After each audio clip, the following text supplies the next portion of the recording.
Soy Vanessa, directora de Relaciones Institucionales y Comunicación de CTA, de Corporación Tecnológica de Andalucía. Y es un placer estar aquí con todos vosotros para presentar estas jornadas que hemos organizado BDO y CTA, y en las que os vamos a contar claves de fiscalidad, de financiación y de oportunidades de negocio para este 2022, para vosotros, para emprendedores tecnológicos y para empresas de base tecnológica emergentes o ya consolidadas. Hoy vamos a hablar de retos y de oportunidades de negocio, porque como sabéis se ha acelerado todo lo que tiene que ver con la digitalización de la economía y con la transición energética en Europa.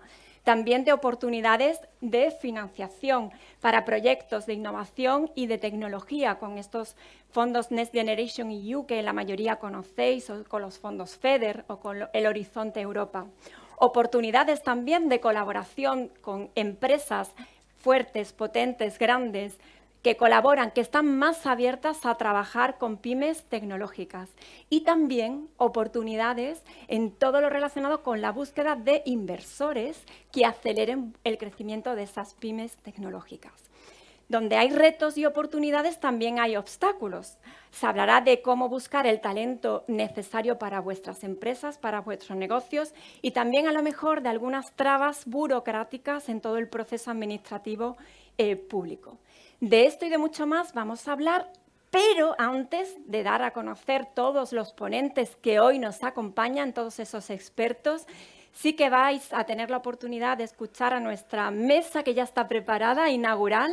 Tenemos el honor de contar con el director general del Parque PCT Cartuja, Luis Pérez. Muchísimas gracias por estar con nosotros. También al socio director en Andalucía de BDO, a Juan José Silva. Muchas gracias por estar aquí. Y al director general de CTA, don Elías Atienza. Así que sin más dilación doy la palabra para que os den la bienvenida a Elías Atienza, director general de CTA. Elías, cuando quieras. Estupendo, creo que se oye, ¿no? Bueno, se nos oye. Bueno, buenos días a todos y bienvenidos y muchas gracias por estar aquí.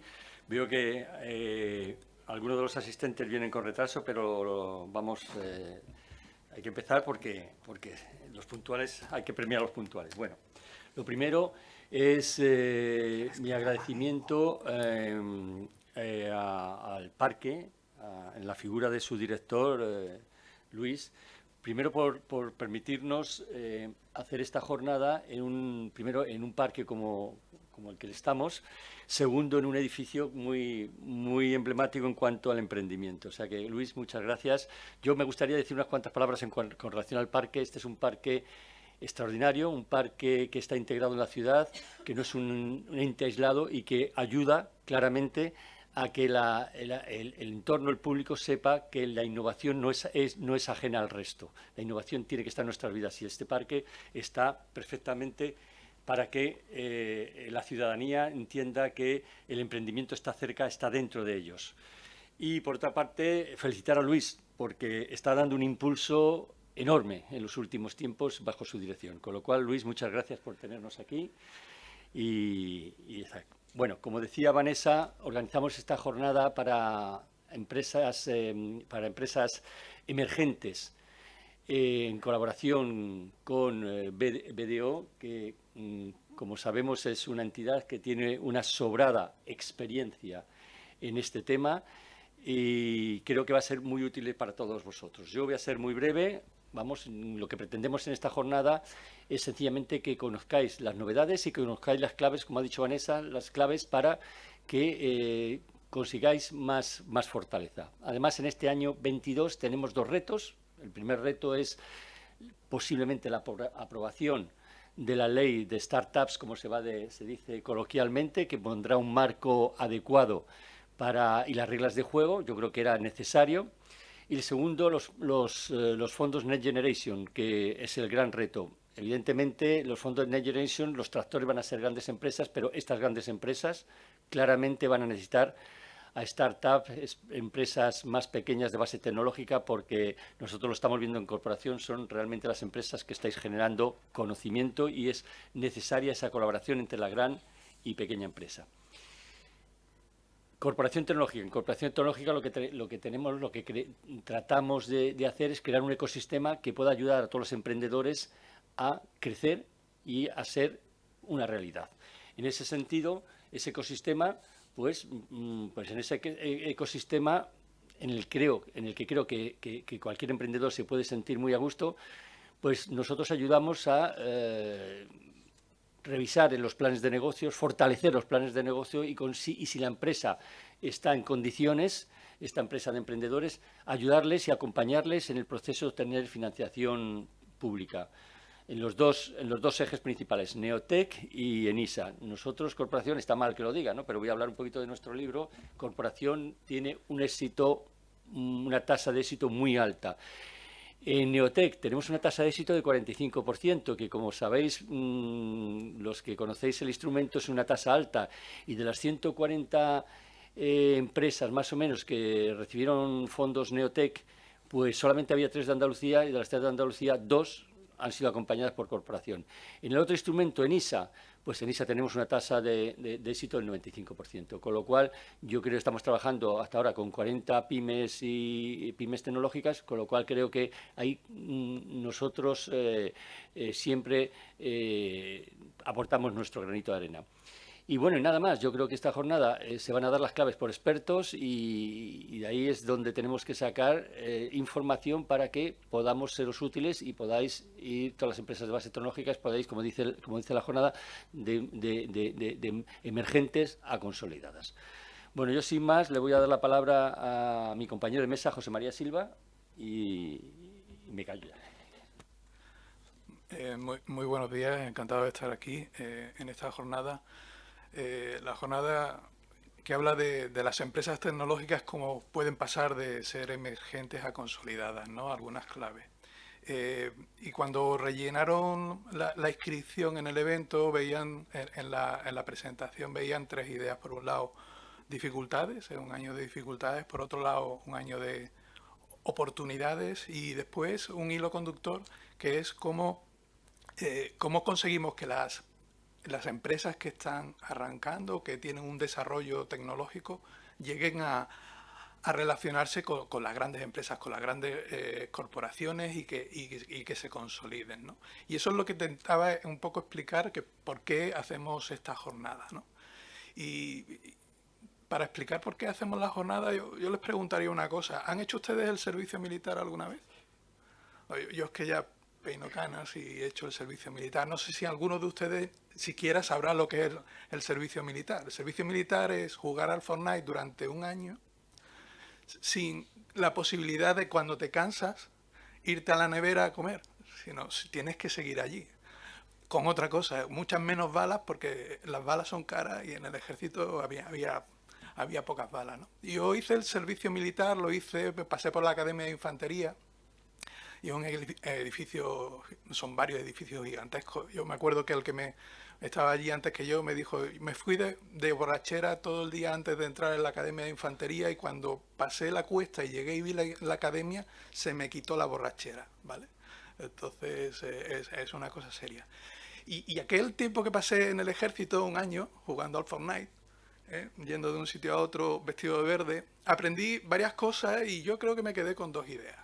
Una de ellas fue que las virtudes militares, esto del valor, el sacrificio, la disciplina, el compañerismo, son los mismos conceptos que utilizamos en la vida civil, pero con otra terminología, lo cual me hizo coger buena impresión de los militares. Y una segunda cosa que fue una de esas guardias que tuve con un capitán, cuando habíamos terminado de dar vueltas por allí, me dijo, Alférez, digo, mi capitán, dice, una cosa le voy a decir, diga usted, dice, no se le ocurra juntarse con sus compañeros alféreces. Y dije, ¿y por qué? Dice, porque tienen la misma poca idea que usted. Si quiere usted aprender algo de esto, júntese con gente que sepa. Y por eso hemos organizado esta jornada. La idea es, de todos los ponentes que traemos aquí, y verán cuando les hablen. Ahora, perfecto. Muy bien. Me quedé cuando el capitán me dijo, mi alférez, ¿sabe usted? Me quedé exactamente igual de callado. Lo que me explicó aquel hombre tenía mucho sentido. Me dijo, no te juntes con aquellos que saben lo mismo que tú, o lo mismo de poco que tú, y júntate con aquellas personas que realmente sepan. Entonces, estas jornadas tienen ese sentido. Pues, en primer lugar, tendremos una presentación de cuáles son las normativas, las novedades normativas para emprendedores, con José López Zamudio, que dará algunas pinceladas sobre las ventajas que se vienen en las nuevas normativas. La segunda será una mesa redonda, no se la pierdan, porque vendrán dos personas que han estado viviendo, vienen de donde ustedes están a punto de llegar a un nivel de gran empresa, una de ellas, y la segunda ya han llegado al nivel de gran empresa, ya están dentro de un grupo empresarial europeo potente y nos van a explicar cómo lo vivieron, qué están viviendo y cuáles son las ventajas y los inconvenientes de ambas cosas. Y en tercer lugar, otra mesa redonda hablarán de oportunidades, financiación, posibilidades. Y eso es lo que creo que será interesante. Al escuchar todo y cada uno de estos ponentes, seguramente que se llevarán algunas ideas y aprenderán, como hice yo en mi servicio militar.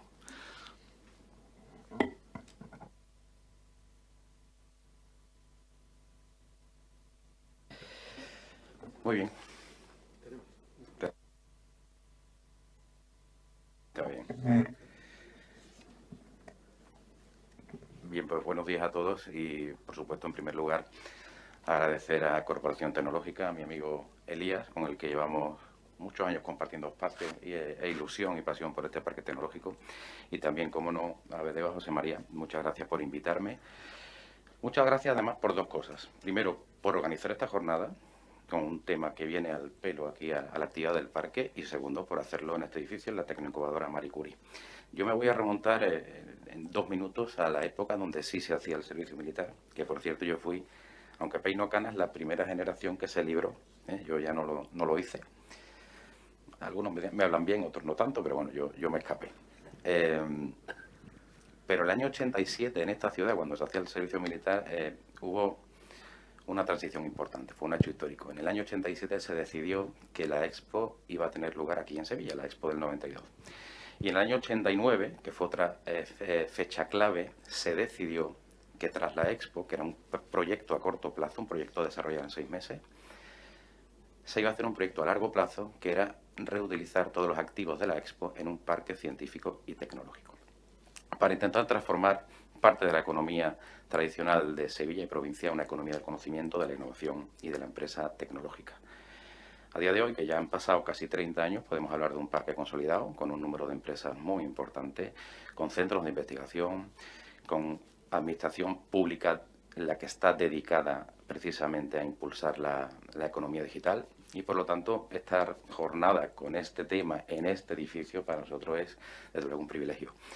He de decir que tanto en la Tecnoincubadora Marie Curie, que es este edificio en el que estamos, que lleva 10 años de trayectoria, como en el resto de centros de aceleración de proyectos de startups que hay aquí en el parque, durante el año 21 y lo que llevamos del 22, y estamos hablando de 2 años complicados, ¿no?, en la historia reciente, se han impulsado más de 80 startups dentro del parque científico y tecnológico. Por lo tanto, creo que es el sitio ideal para empezar a difundir estas buenas noticias, este cambio de modelo con la nueva ley, con el impulso que tenemos de todas las administraciones, por supuesto, de la empresa privada y de una mixta, como sería en el caso de Corporación Tecnológica, que está haciendo un trabajo increíble durante todos estos años. Yo no tengo más que daros las gracias por asistir, la bienvenida de nuevo al parque y espero que esta jornada, que estoy convencido que será muy provechosa para todos. Muchas gracias.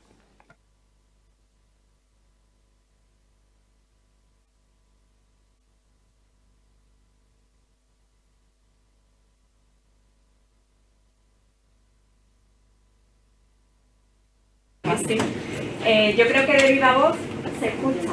Lo siento por la grabación, pero bueno, intentaré forzar un poquito la voz para que se escuche. Hemos pasado de la mesa inaugural a la primera ponencia, en la que vamos a hablar de claves jurídicas. Y para ello, si no está bien acompañarme aquí, vamos a hablar sobre las principales novedades fiscales y legales del proyecto de ley de fomento del ecosistema de las empresas emergentes. Y para ello tengo aquí a mi lado a José López Zamudio, que es director fiscal en Andalucía de BDO. Creo que el tuyo no se ha puesto de huelga. El mío parece que está tecnológicamente preparado Perfecto. para acompañarnos Pues en la entonces, jornada. en lugar de hacer el dúo Pimpinela, te dejo a ti con las novedades fiscales. Muchas gracias. Gracias, Vanessa. Gracias, Vanessa, y gracias a... Si vemos que finalmente se acopla un poquito lo que sea, lo intentamos de viva voz, pero parece que de momento funciona. Relativamente, ¿no? Gracias, Vanessa. Decía, gracias, por supuesto, a los que nos estáis acompañando en el día de hoy, ya en la jornada, en una mañana que además prometía ser bastante desapacible. Parece que se va a quedar en el camino, pero en resumidas cuentas, especial mérito en el acompañarnos presencialmente aquí. Por supuesto, también saludos a los que nos veáis en streaming o en grabación, ¿no? Efectivamente, es fantástico hacerlo además desde este espacio concreto en la tecnoincubadora, porque no puede ser más apropiado a lo que vamos a contar en la mañana de hoy. En primer lugar, vamos a comenzar ya de facto con la jornada haciendo algunas consideraciones sobre el entorno legal, el entorno fiscal de las empresas de base tecnológica. En primer lugar, por una razón muy concreta, a la que ya nos hemos referido en la mesa de presentación, como es la que ya tenemos en la última fase de tramitación parlamentaria, la que será la ley de startups, la ley de fomento del ecosistema de empresas emergentes, si decimos el nombre largo, nombre y apellidos, que nos deja casi sin resuello, ¿verdad? En definitiva, ley de empresas emergentes, si os parece, para unificar nombre. Como os decía, esa es una sólida razón concreta para hacerlo, pero además, aparte de ello, yo es que creo que en cualquier caso es indudable que todas las empresas desarrollen su actividad en un determinado entorno, entorno legal, entorno fiscal, y en concreto, pues la fase tecnológica tienen el suyo, ¿no? A los que me conocéis o me hayáis escuchado hablar en alguna otra ocasión, sabéis que no soy muy tendente a emplear citas, pero en este caso me vais a permitir que recuerde. Me voy a remontar incluso un poquito antes del servicio militar obligatorio en España. Me voy a remontar hace casi 200, 300 años, donde una de las mentes más lúcidas, y yo diría que preclaras de su época, Benjamin Franklin, dijo una frase que era la siguiente. Dice, oye, en esta vida, en este mundo, solo hay dos cosas que son esencialmente ciertas.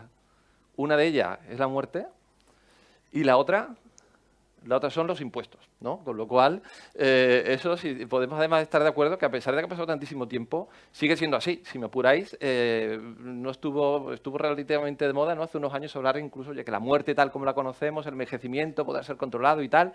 Yo creo que eso ahora mismo estamos en un baño de realidad tan apabullante que yo creo que ha pasado un poquito, se ha dejado en segundo plano. Pero lo que nadie puede discutir, yo creo que ni el más optimista de los que estéis aquí sentados ahora, podemos imaginar un mundo de momento sin impuestos, ¿no? Con lo cual, yo creo que aparte de la razón concreta de la futura ley de empresas emergentes de startups, tenemos una razón muy importante, y es que realmente los impuestos dominan una parte importante de la vida de la empresa. Y a ello vamos a dedicar los siguientes 12-13 minutos, ¿de acuerdo? Volviendo a la ley desarrolla una serie de puntos que en general están orientados a facilitar la creación de empresas de startups, agiliza trámites administrativos, visados de residencia para aquellas personas que vienen a trabajar en España en relación con el sector, y además, y es a lo que nos vamos a dedicar a continuación, establece una serie de medidas fiscales que creo que son relevantes, ¿no? Y a ellas nos vamos a dedicar. En concreto, vamos a dedicarnos a 3 de ellas. 3 medidas, 3 puntos que ya existían antes de esta ley, pero que la ley las mejora. Vamos a dedicarnos en concreto a la entrega de acciones como parte de la retribución al empleado, al directivo de la empresa, no necesariamente base tecnológica. Vamos a dedicarnos también al régimen fiscal especial de impatriados, de trabajadores desplazados a España, y nos vamos a dedicar también a la tercera modificación, que es un cambio en la deducción en el impuesto sobre la renta de personas físicas, aquellas personas que invierten capital en empresas de nueva creación y que tradicionalmente conocemos como los business angels, ¿de acuerdo? Son los 3 puntos que vamos a tratar en el día de hoy. Los 3, como veis, no son únicamente aplicables a la startup, a la empresa emergente de base tecnológica, pero sí que son comúnmente utilizados en este marco, ¿no? Si tuviésemos que hacer una especie de antología o fiscalidad de la empresa de base tecnológica, seguro que estos 3 puntos estarían en ellos, ¿no? Empezando por el primero de ellos, entrega de acciones como parte del paquete retributivo. es evidente o es claro que tiene una común aplicación, ¿no?, en la empresa base tecnológica, ¿no? Si pensamos que es una empresa que al principio tenemos una muy buena idea, que intentamos que sea un buen proyecto empresarial, que llegue a ser escalable, que eso nos permita pasar, como decíamos, de empresa emergente a consolidada, pero no es menos cierto que al principio pues los recursos financieros, ¿no?, pues no son equivalentes a una persona, a una empresa ya establecida, ¿no? Con lo cual, si queremos contar en nuestro proyecto con los mejores, y eso, como decíamos antes, es otra verdad, yo creo que también podemos aceptar como válida, si queremos que nuestro proyecto salga adelante, es importantísimo contar con personas cualificadas y que estén comprometidas con nuestro proyecto, pues a lo mejor una de las fórmulas que tenemos para atraerlas es, oye, aparte del salario monetario que le podamos dar, podemos ofrecerle, y de hecho se hace muchas veces, pues acciones, ¿no? Acciones de nuestra compañía vinculados pues a determinados hitos, como pueden ser alcanzar una determinada ronda de financiación, que nuestro EBITDA vaya subiendo peldaños, que se produzca la entrada en el capital de un socio externo, de manera que la persona que trabaja pues tiene ese incentivo, ¿no? Si vamos a la parte fiscal, lo primero que podríamos preguntarnos es, y una vez que recibo las acciones, ¿esto tributa? Bueno, si recurrimos al amigo Benjamin Franklin, yo creo que todos podemos intuir que efectivamente eso tributa, ¿no? ¿Cómo opera el régimen general sin tener en cuenta la reforma de la ley? El régimen general implica que una vez que recibo las acciones, hay una parte que está exenta, la ley ya actualmente favorece este mecanismo retributivo y tendremos exentas conforme al régimen general hasta 12.000 euros. ¿Qué pasa sobre el exceso de los 12.000 euros? Pues que tributan conforme a la escala general de un rendimiento del trabajo puro y duro. Si hemos hecho las cosas razonablemente bien, esa parte que tributa podrá beneficiarse de una reducción del 30%, ¿de acuerdo? Que, insisto, no está específicamente destinado a las empresas de base tecnológica, pero que lo podrán aplicar sin ningún problema. ¿Cuál es la novedad que se introduce en la ley? La novedad es la siguiente. Se incrementa el importe exento desde los 12.000 actuales hasta 50.000 euros, lo cual supone un avance, y aparte de eso, y para mí es especialmente relevante, se establece una novedad en la imputación temporal de ese rendimiento, porque hasta ahora el régimen general lo que implica es que cuando yo recibo las acciones he de tributar por ellos, de la forma que hemos dicho, ¿no? 12.000 exentos, el resto a tributar quizás con una reducción del 30% si hemos planificado adecuadamente. Pero claro, hemos de tributar en ese momento. Y como todos sabemos, las acciones pues son acciones, pero no son dinero. Pueden ser dinero si las vendo, pero si no, no. Y sin embargo, he de tributar por ellos. ¿Qué es lo que introduce la ley? La ley introduce una novedad que únicamente aplica a las empresas emergentes, y es que yo puedo retrasar, diferir la imputación temporal, puedo diferir la tributación efectiva de esas acciones que me han entregado hasta un momento posterior, que será el momento en el que yo transmita las acciones, será el momento en que la empresa cotice en bolsa, porque ahí entenderemos que ya son bastante líquidas, y si no ha ocurrido ninguna de estas dos cosas en un plazo de 10 años, pues a los 10 años ya necesariamente tributaré, ¿de acuerdo? Con lo cual, la modificación en este punto es incrementar el límite exento desde 12.000 hasta 50.000 euros y retrasar la imputación temporal, la tributación efectiva hasta un momento posterior, que para mí es muy importante. Otros mecanismos análogos, como pueden ser las Phantom Shares, que habitualmente trabajamos con ellos también en relación con la startup o en general con cualquier tipo de empresa. Sabéis que ahí las Phantom Shares no son realmente acciones. Ahí lo que estamos haciendo es entregar un salario en efectivo, si bien vinculado, ligado al valor accionarial de la compañía. Ahí no hay ningún importe exento y no se difiere la tributación, ¿de acuerdo? Eso es un importe monetario como otro cualquiera. Segundo punto que vamos a ocuparnos de él porque lo modifica la ley. Régimen de impatriados, régimen de trabajadores desplazados a España. Opera habitualmente en el mundo de la startup porque, bueno, aquí todos tenemos claro que no competimos a nivel local, competimos a nivel global, pero también contamos con recursos a nivel global. Podemos estar establecidos aquí en el PTA, de Málaga o en el Parque Tecnológico de Sevilla, en Andalucía, pero podemos recurrir a trabajadores que pues, están localizados inicialmente en Noruega, en Estados Unidos, en Alemania, ¿no? donde fuere. Y lo podemos convencer incluso para que se venga para acá, que no se vive nada mal, ¿de acuerdo? Ellos, cuando quieran venir para acá, se plantearán, oye, esta empresa me encanta, y harán incluso alguna indagación sobre el sistema tributario español, ¿no? Ahí se encontrarán, pues dentro de las virtudes de nuestro sistema tributario, contar con un impuesto sobre patrimonio, que en otros sistemas tributarios no existe, o contar con unos tipos efectivos de gravamen en el IRPF pues del 47-48%.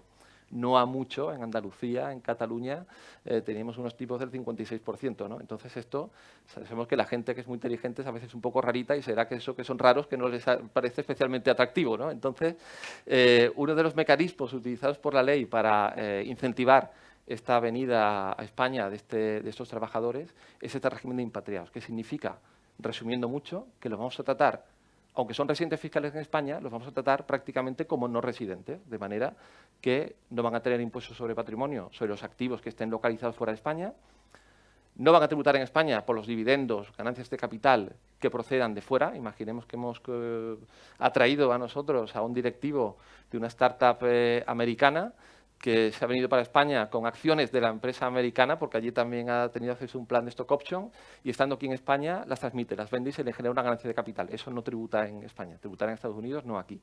¿De acuerdo? Ese es cómo funciona básicamente el régimen de impatriados a nivel general. Y además el rendimiento del trabajo, que sí que tributa en España, lo hace hasta un determinado umbral, a un tipo fijo del 24%, con lo cual se aleja mucho de la escala de gravamen ordinaria que nos conduce hasta el 47-48%. Eso que de por sí parece de entrada bastante atractivo, se nos estaba quedando en general un poquito desfasado si lo comparábamos con los regímenes análogos que tenemos en los países de nuestro entorno. Por ejemplo, en Portugal tiene un régimen bastante más competitivo y esto hace que mucha gente pues, nos esté dejando un poquito atrás, ¿no? Estamos perdiendo competitividad en este aspecto. Italia, hace unos años, ¿no? La ley de empresas emergentes modifica esto. Lo hace para las empresas emergentes, no para el resto, y fundamentalmente hace una cosa que a mí me parece muy importante, que es ampliar el alcance subjetivo de la norma. Hasta ahora, las únicas personas que se podían beneficiar de este régimen ventajoso eran las que venían con un contrato de trabajo bajo el brazo, ¿de acuerdo? Eran empleados de una compañía. Y la única excepción eran aquellos que no venían con contrato de trabajo, pero que venían como administradores de una compañía. Es decir, pues yo a lo mejor soy un emprendedor, constituyo una compañía y dices, bueno, pues me hago administrador de ella, ¿no? Soy el administrador, contrato empleados y yo me puedo beneficiar. La ley lo excluía del régimen a esta persona que constituía la empresa y era administrador, a no ser que tuviese un porcentaje máximo, la ley lo dice de otra manera, pero lo que quiere decir es que tuviese un porcentaje máximo del capital del 25% entre él y su familia. Con lo cual, al final, limitaba mucho a ese emprendedor que quería venir a lo mejor a España a constituir la empresa. Oye, la que podía tener en Suecia o en Finlandia, la quería constituir aquí, se quedaba fuera de este régimen. ¿Qué es lo que hace la ley? Elimina esta, digamos, limitación, ¿de acuerdo? Así que ahora, aparte de venir con un contrato de trabajo o venir con una carta de desplazamiento, te puedes venir a constituir tu propia empresa, tú eres el administrador de la compañía y aunque tengas el 100% de ella, podrás aplicar este régimen, lo cual también hace muchísimo más competitivo, como digo, el régimen de impatriados. Y el último punto al que yo me quería referir en esta mañana, la ley tiene alguno más, pero yo creo que estos son los más relevantes, es una modificación en el régimen de Business Angels, ¿no? Es una deducción que sabéis que existe en el impuesto sobre la renta de personas físicas, en el IRPF, por hacer aportaciones al capital de una empresa de nueva creación, sea de la rama que fuera, aunque lo más común es hacerlo en empresas de base tecnológica, ¿no? Lo que llamamos startups.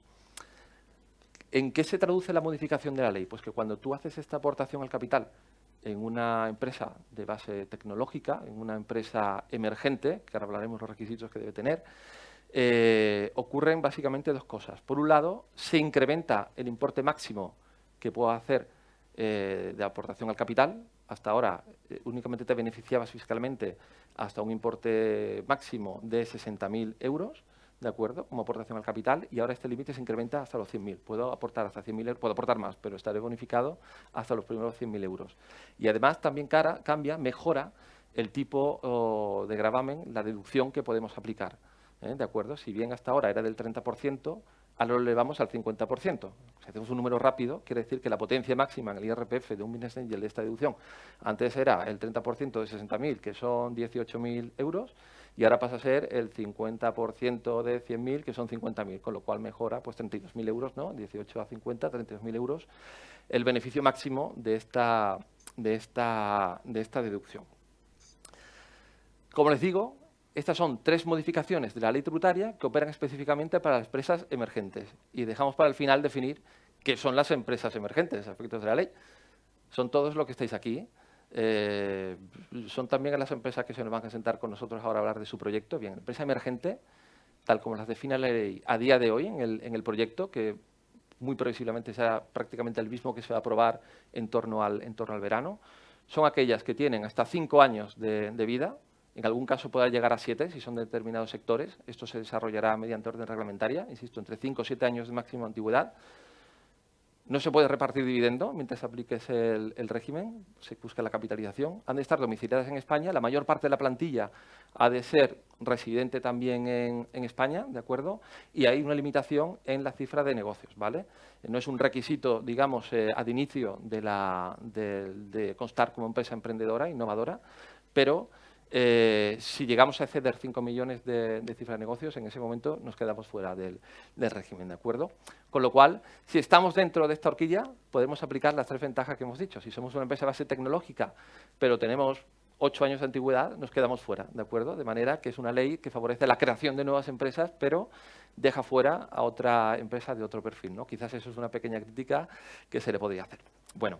Después tendremos un pequeño cóctel al finalizar de la jornada, de manera que todos los que estáis aquí estaré encantado de comentar con vosotros cualquier duda, cualquier comentario, simplemente en relación con lo que hemos comentado, cualquier otro tema, porque, como insisto, la ley y el sector da para muchísimo más.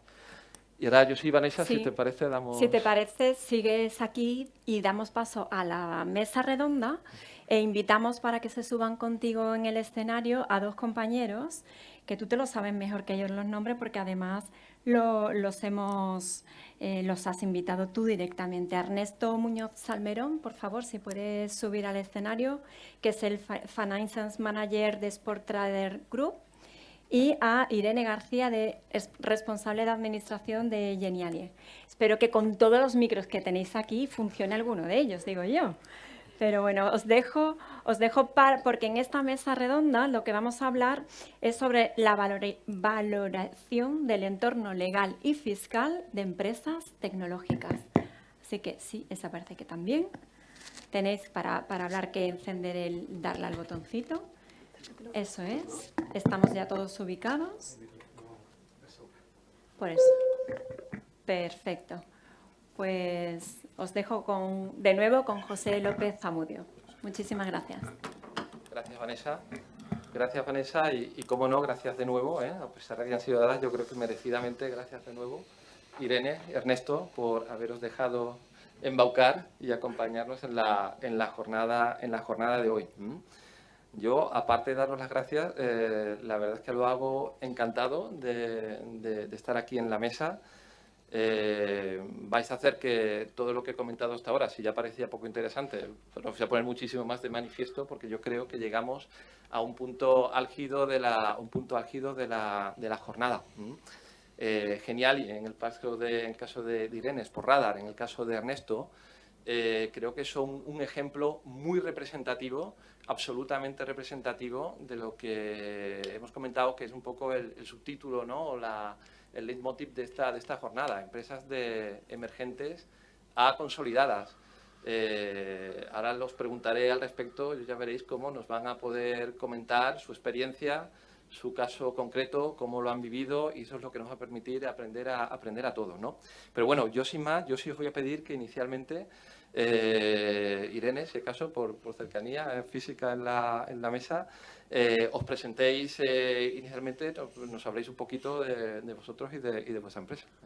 Pues, ante todo, muchísimas gracias a todos los organizadores del evento por contar con Geniali para participar. Yo soy Irene, como bien me ha presentado José. ¿Qué es Geniali? Y me dedico al departamento de finanzas y de operaciones en la compañía. ¿Qué es Geniali? Geniali es una herramienta para crear contenido digital interactivo, y al final el objetivo de la compañía es comunicar de otra forma, comunicar para no aburrir. Y vamos a presentar ahora brevemente una intro de la compañía, no dura más de 1 minuto.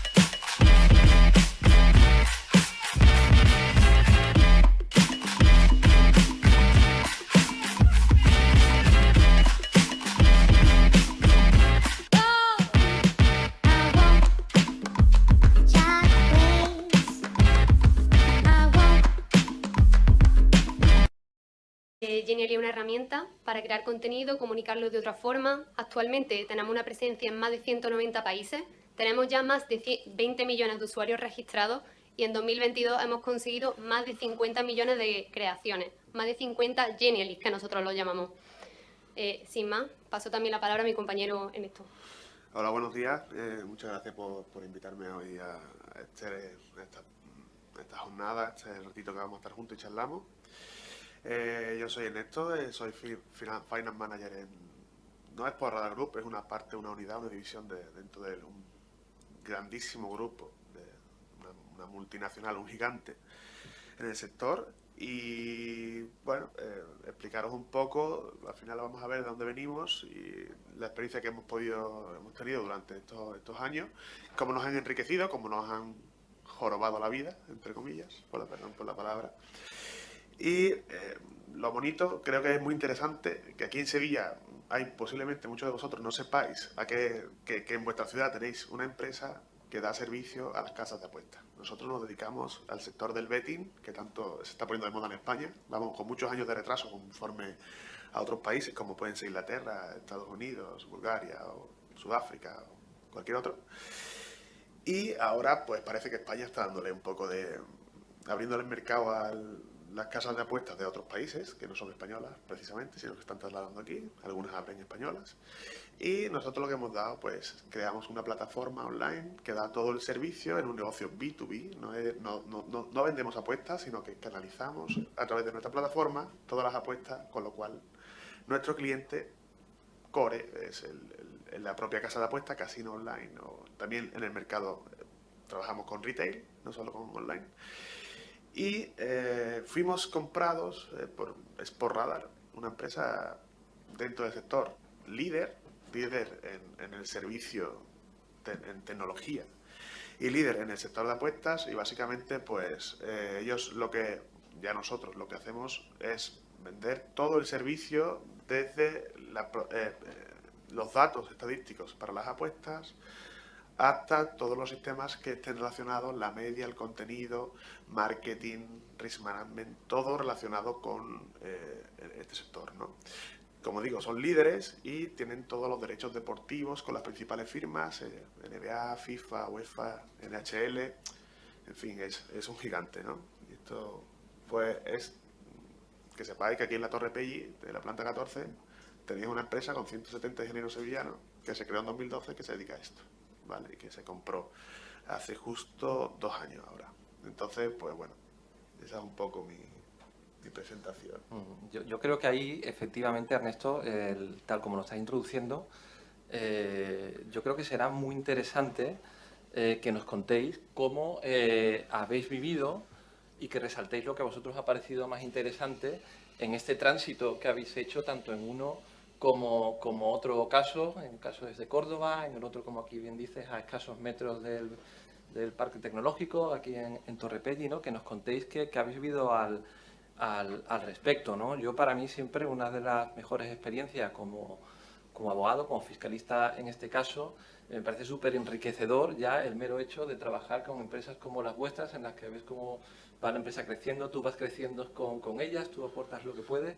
Y de lo que más me gusta es más que la propia fiscalidad, que reconozco que llamarme también un poquito raro, pero me encanta lo que hago, ¿no? Pero aparte de la fiscalidad pura y dura, es que me encanta disfrutar del negocio, ¿no? De empresas como vosotros y de procesos como lo que hacéis, ¿no? Contadnos, por favor, un poquito lo que resaltaréis más de este proceso, ¿no? De esto, como habéis dicho, jorobó la vida, decía Ernesto, entiendo que se refiere, porque se le ve muy feliz y orgulloso de su trabajo a aquellas partes indudablemente duras, ¿no? De este proceso. No sé, pues Irene, si te parece. Muchas gracias. Sí que es cierto que en este mundo tienes que tener en cuenta el modelo de negocio, ¿no? El modelo de negocio de una empresa tecnológica es un modelo ágil, tienes que adaptarte al cambio continuamente. En el caso de Genially, la empresa se constituyó en 2015. Desde 2015 hasta 2018 tardamos esos años en adquirir 1 millón de usuarios. Y he comentado justo en la introducción que ya vamos por más de 20 millones de usuarios. Es decir, los primeros años no son fáciles, los primeros años son duros. Los primeros años son de autoaprendizaje en la compañía. Luego sí que es cierto que llegaron años, una vez que teníamos aprendido, pues empezamos a movernos. Actualmente tenemos un portfolio de clientes como Telefónica, Santillana, la University of Miami. Tenemos un portfolio de clientes ya bastante amplio, pero hasta llegar ahí es cierto que ha habido muchísimo trabajo de por medio. Nosotros actualmente nos dedicamos en un modelo de negocio, un B2C2B, es decir, tenemos una adquisición tanto de consumidor final y muchos consumidores finales luego nos traen a clientes. Y en ese proceso hemos ido también aprendiendo con la compañía, aprendiendo de nuestros usuarios, de nuestros clientes. Tenemos la particularidad de que somos un modelo freemium, es decir, cualquier usuario se puede registrar y generar una suscripción gratuita. Cuando todos nuestros usuarios encuentran el valor en la herramienta, van y empiezan a convertirse en usuarios de pago. Es importante en este proceso, justo, nosotros, una de las últimas funcionalidades que fuimos añadiendo a la herramienta es, por ejemplo, la vertiente Scorn, ¿no? Pues, para todo lo que es la parte del e-learning. Y justo lo que comentaba José de decir, oye, ¿qué fase ha ido viviendo? ¿Cómo ha ido desarrollándose la compañía? Pues justo nosotros, por ejemplo, vivimos en 2019, el año prepandemia, aperturamos una filial en Estados Unidos, teníamos muchísimos planes de crecimiento en Estados Unidos y justo el COVID llegó a nuestras vidas, ¿no? Sin avisar, nosotros no lo llamamos y llegó.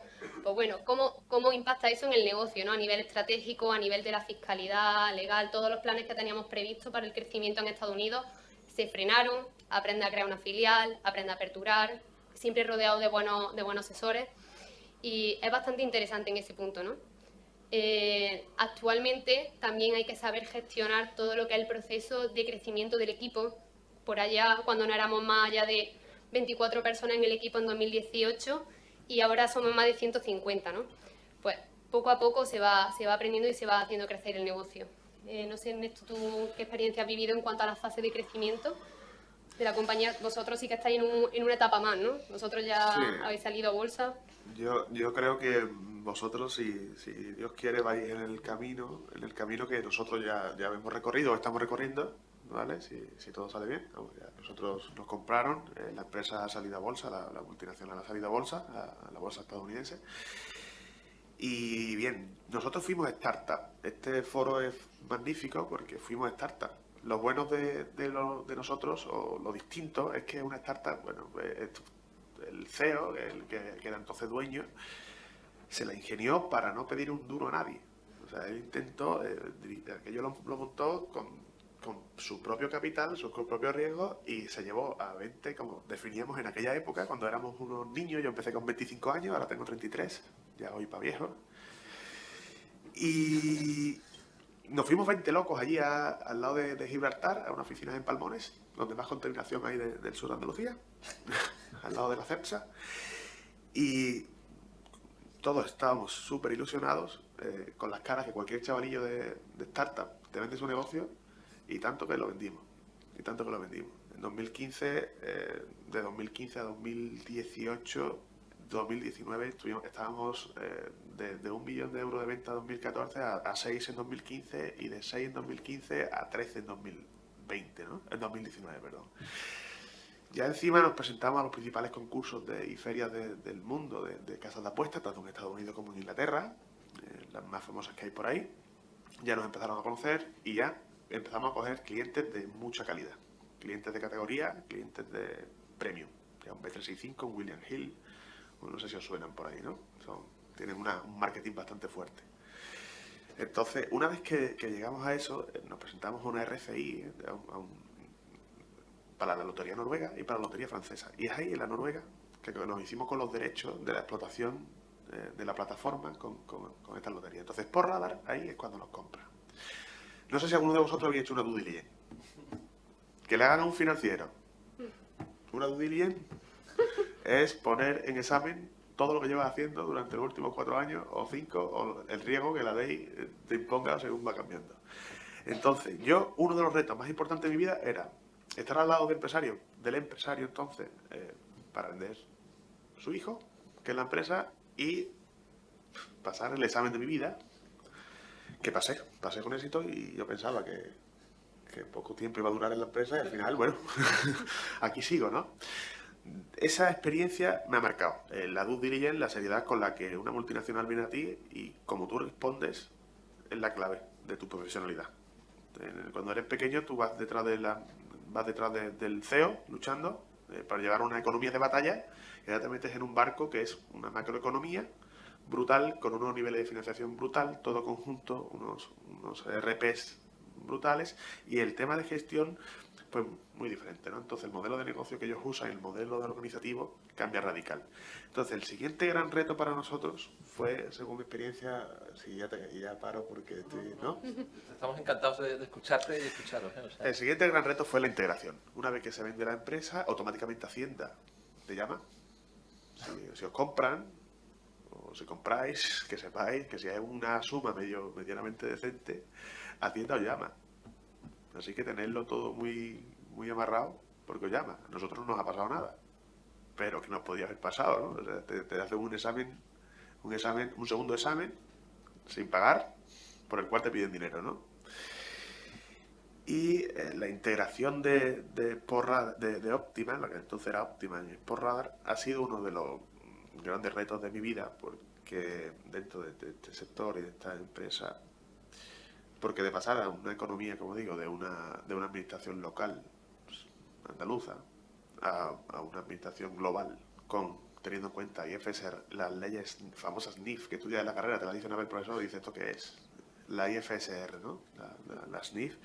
Tienes que tenerlo muy en cuenta, el tema de deslocalización del servicio, el tema del IVA, bueno, del IVA ya te hace un experto, el tema del compliance, cuando vas a otro país.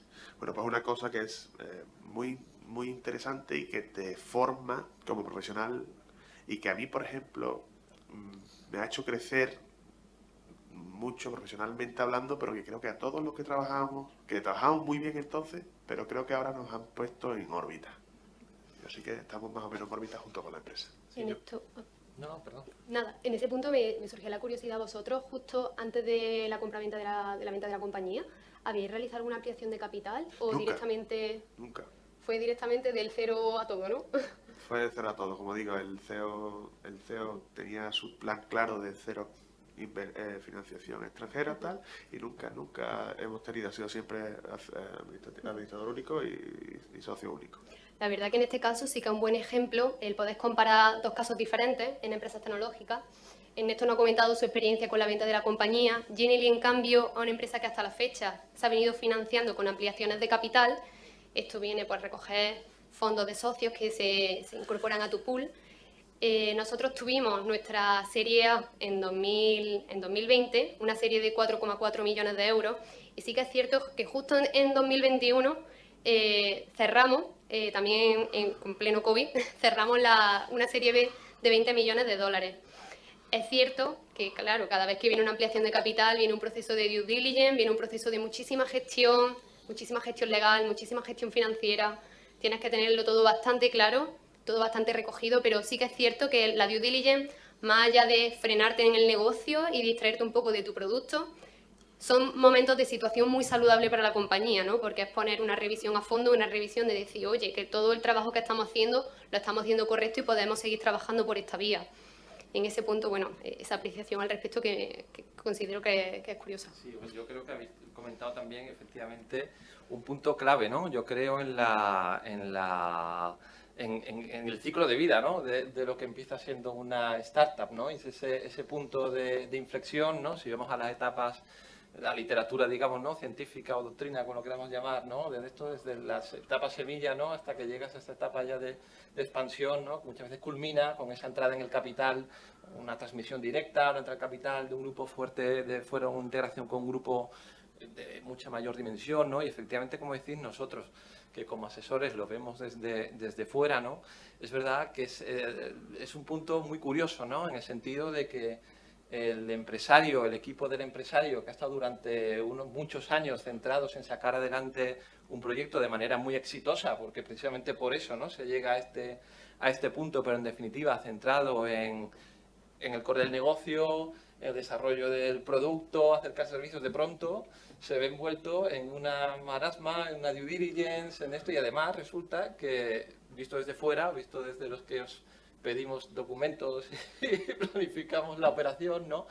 Es como el la evolución futura o el éxito de la propia operación, ya no de la empresa, sino de la operación de venta o de la operación de integración para el propio socio o dueño de la compañía, depende ya no solo del negocio, sino de esas clausulitas que vas poniendo en el contrato cuando haces algo que se llama earn-out, que en este sector todos sabéis muchísimo inglés, pero los abogados tenemos 3 o 4, 5 o 6 palabras clave, también todas en inglés, que de las pocas que ellos no conocen, ¿no? El socio. Sin embargo, resulta que gran parte del éxito de esa operación va a depender, pues si has metido un earn-out, que significará que me rentará más o menos la operación en función de ciertos hitos que a lo mejor lastran o impulsan la propia operación desde el momento en que redactas un pacto cero. Quiero decir, es que de pronto algo externo al negocio, como puede ser un pacto de socio, un contrato de compra-venta, se convierte en una parte fundamental del éxito de ese negocio, de ese proceso de integración, ¿no? Por no hablar, perdón por hablar de mi libro, ¿no? de la fiscalidad, ¿no? Del impacto fiscal.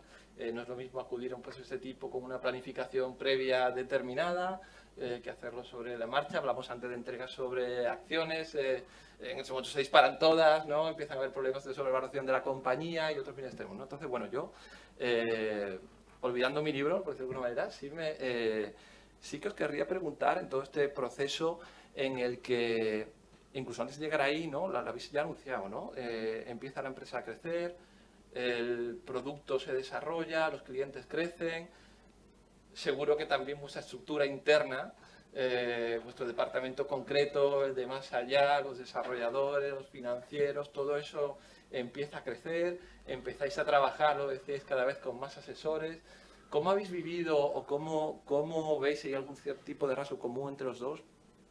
Esta relación con externalización de procesos, contar con más o menos asesores, la relación con las administraciones, ¿no? Que en cierto modo ya comentabas, o sin cierto modo directamente comentabas, ¿no? Como Hacienda, por ejemplo, cada vez más presente. ¿Cómo habéis vivido esa parte ya no tan directamente relacionada con el negocio, sino con lo que es el cambio sí de la estructura y la externalización? La verdad que es una pregunta bastante interesante. Porque la empresa en nuestro caso concreto sí que es cierto que vino creciendo muchísimo, lo que comentaba, ¿no? De pasar de 20 trabajadores a más de 150 compañeros que estamos actualmente. La empresa crece y justo lo comentábamos los minutos de antes al coloquio de hoy. La empresa crece y muchas veces no espera a nadie, ¿no? Entonces va incorporando compañeros, la estructura se complejiza, se añaden más procesos y en este caso de todo lo que nos sustenta las startups, ¿no? De empresas ágiles, de empresas rápidas, de adaptación al cambio, pues claro, empieza a crecer y a coger una estructura en la que poco a poco tienes que ir poniendo cada vez más procesos de control interno, ¿no? Y está ahí entre la dificultad en buscar el equilibrio y el balance perfecto entre esos controles internos que te den una seguridad, una tranquilidad interna y no ser una palanca que frene el crecimiento de la compañía, ¿no? En eso justo en este momento es uno de los momentos en los que nos encontramos actualmente entre 2021 y 2022 trabajando. Estamos desarrollando procesos internos, estamos buscando ese proceso de crecimiento, ¿no? sin frenar el negocio.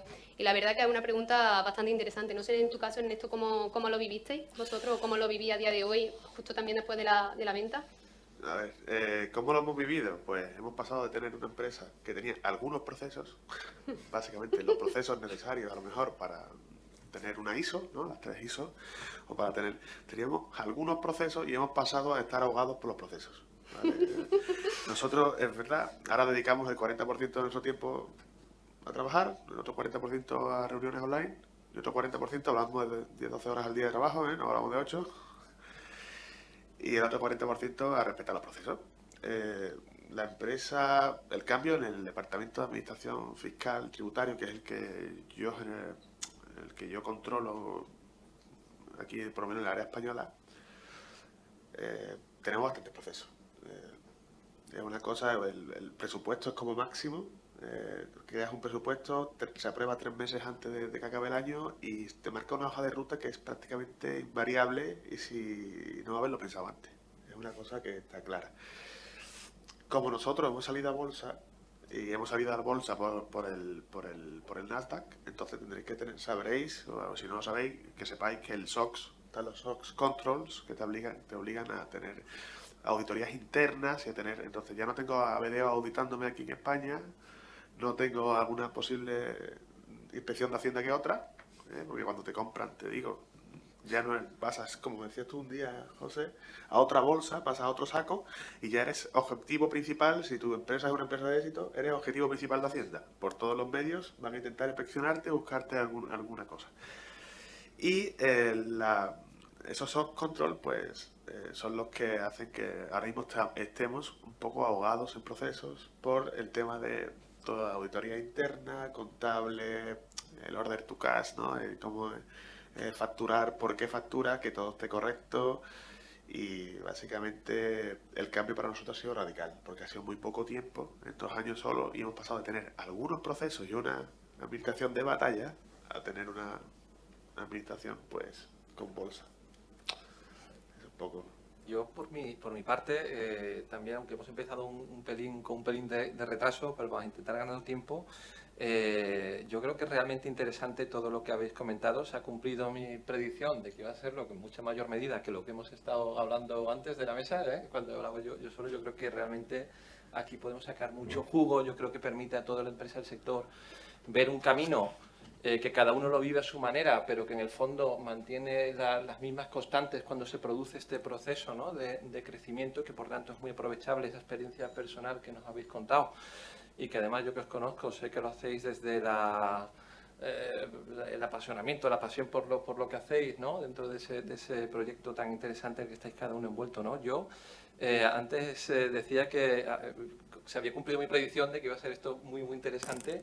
Yo os pediría, a modo de atraco, ya para terminar, una pequeña predicción en este mundo que tenemos ahora mismo. Y cuando decimos ahora mismo, tenemos claro que es ahora mismo. Es decir, por desgracia, yo creo, el mundo de las startups, es verdad que está acostumbrado a la incertidumbre, pero yo, sinceramente, el grado de incertidumbre que tenemos en estos meses, semanas, días, años, yo creo que nunca se había vivido y ojalá que se calme un poco, ¿no? Pero bueno, dentro de ese entorno tan sencillo, de que se presta a predicciones tan sencillas, como os digo, ¿cómo veis vosotros el futuro, el particular, el general? En fin, espero que nos trasladéis optimismo. ¿Cómo lo veis?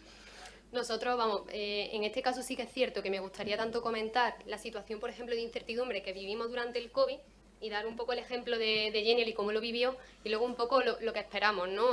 El horizonte temporal en una startup, nosotros no vemos más de 1 año, 2 años vista, en fin, el plan de negocio nosotros lo hacemos anualmente, ¿no? En cambio de otro tipo de empresas que no son de base tecnológica, a lo mejor pueden hacer una previsión más a largo plazo. Nosotros vamos año tras año. En el caso concreto de Genially, el COVID nos vino muy bien, o sea, nos vino muy bien. Ese año hicimos un por 4 en todas las métricas de negocio, un por 4 en ingresos, un por 4 en adquisición, un por 4 en compañía, en crecimiento del equipo. La verdad que vino bastante bien. En cambio, ahora, justo después del confinamiento, las personas han vuelto otra vez de nuevo a la vida, y hablamos dentro de la compañía de lo que nosotros comentamos del cansancio digital, ¿no? El cansancio digital después de que las personas hayan estado altamente expuestas a todo el contenido digital durante un periodo bastante amplio de tiempo. Hay cierta parte del sector que a lo mejor se ha podido cansar. Nosotros, por nuestro negocio, estamos expuestos tanto al sector educativo como al corporate, y entonces todo lo que ha sido la venta de Genially durante el COVID ha sido un éxito, realmente. Todos los profesores que venían exponiendo con métodos muchísimo más tradicionales se han visto en la obligación de buscar nuevas formas, nuevas metodologías de enseñanza, ¿no? Y ahí es donde cobra importancia Genially en el sector tech. Actualmente, incertidumbre, ¿qué nos viene, ¿no?, en este 2022 que nos depara a Genially? Pues estamos justo trabajando, que llevamos bastante tiempo trabajando en el lanzamiento de una nueva versión. Esperamos poder sacarla y lanzarla a lo largo de este año y terminar de desplegar todo lo que es nuestro desarrollo en Estados Unidos.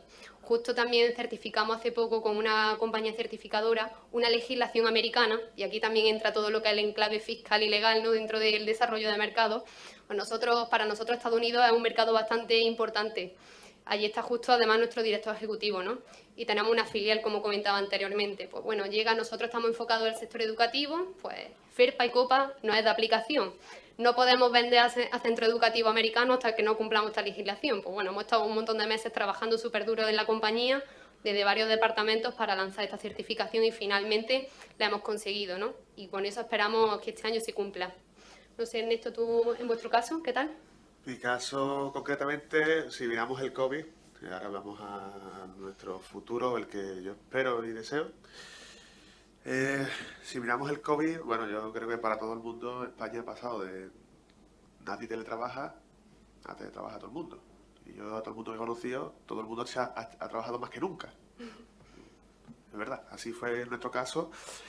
Pero sí tengo que comentaros que en mi caso personalmente, cuando llega el COVID para mí fue un susto porque yo llevo la finanza de la empresa y hice mi empresa el 99%, porque nosotros somos la plataforma en la que nos han comprado, representamos el 1% del negocio ahora mismo, en el futuro se espera que sea muchísimo más.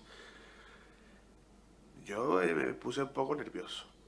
Me puse un poquito nervioso porque el 99% de la empresa se dedica a la casa de apuestas y entonces no se jugaba fútbol, no se jugaba baloncesto, no había concursos, no había olimpiadas, que eran las famosas olimpiadas que se pospusieron. Entonces yo me puse un poco nervioso y se hicieron algunas reducciones, pues los principales directivos.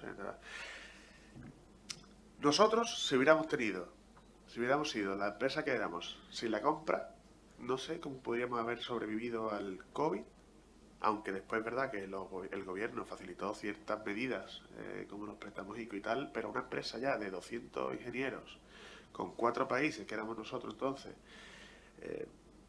era complicado. Hubiera sido complicado si no hubiéramos tenido el respaldo que tuvimos y ese músculo que nos ha comprado.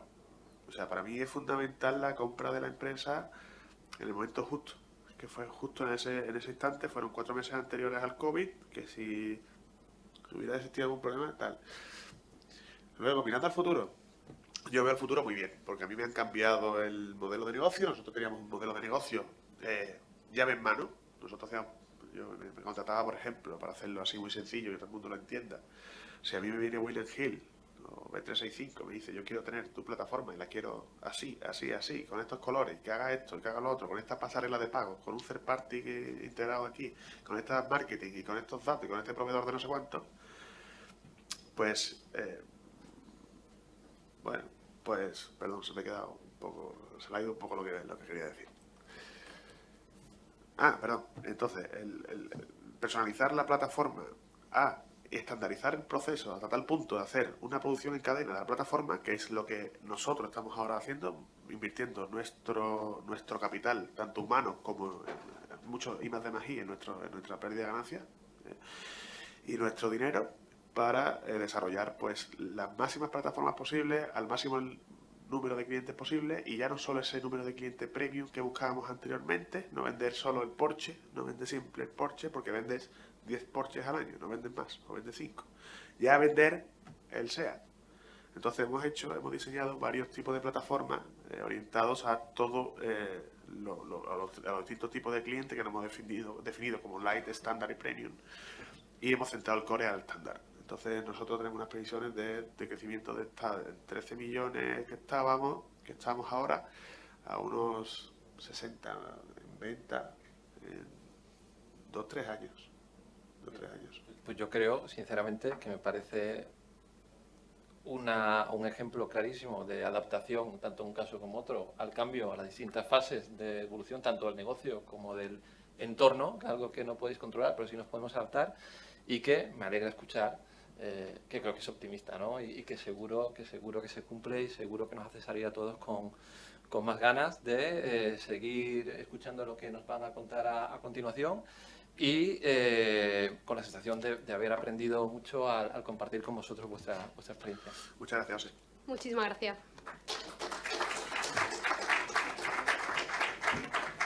La verdad es que ha sido una mesa bastante interesante, ¿verdad? Porque ya no era solo teoría, sino que hemos visto los casos prácticos de 2 empresas muy interesantes, de Geniali y de Sport Trade Radar, que la verdad, oye, pues viendo su experiencia y ese positivismo en el entorno con la que está cayendo de expectativas para este año 2022, fenomenal.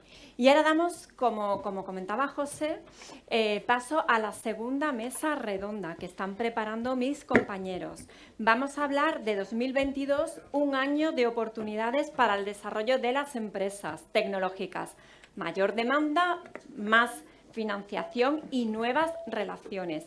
Para ello va a moderar mi compañero de CTA, el director técnico Fabián Varas, y le acompañan en la mesa Adolfo Barallore, cofundador de 4 Intelligent Insights, también José Mínguez, Head of Innovation Market Iberia de Endesa, y Antonio Romero Upol, que es el General Partner de Cherry Ventures. Así que ya están ubicados. Le doy la palabra a mi compañero Fabián Varas. Muchas gracias. Pues muchísimas gracias, Vanessa, y espero que esta mesa mantenga el nivel del anterior y de la ponencia previa, que yo creo que estamos en un nivel elevado. Vamos a ver si somos capaces de subirlo un poquito más. Y yo creo que sí lo vamos a conseguir por quienes nos acompañan hoy aquí, ¿no? Por Adolfo, por José y por Antonio, que son pues grandes profesionales en sus ámbitos, que seguro que nos van a aportar una visión complementaria a algunas de las cosas que se han venido comentando hasta ahora, ¿no? Antes de empezar a hablar directamente con ellos y preguntarles, pues permitirme que un poco contextualice algunas de las cosas que hemos venido comentando y que seguramente seguiremos comentando, ¿no? Hablaba Vanessa al principio en su intervención o en su presentación de la jornada de las oportunidades de este año 2022, ¿no?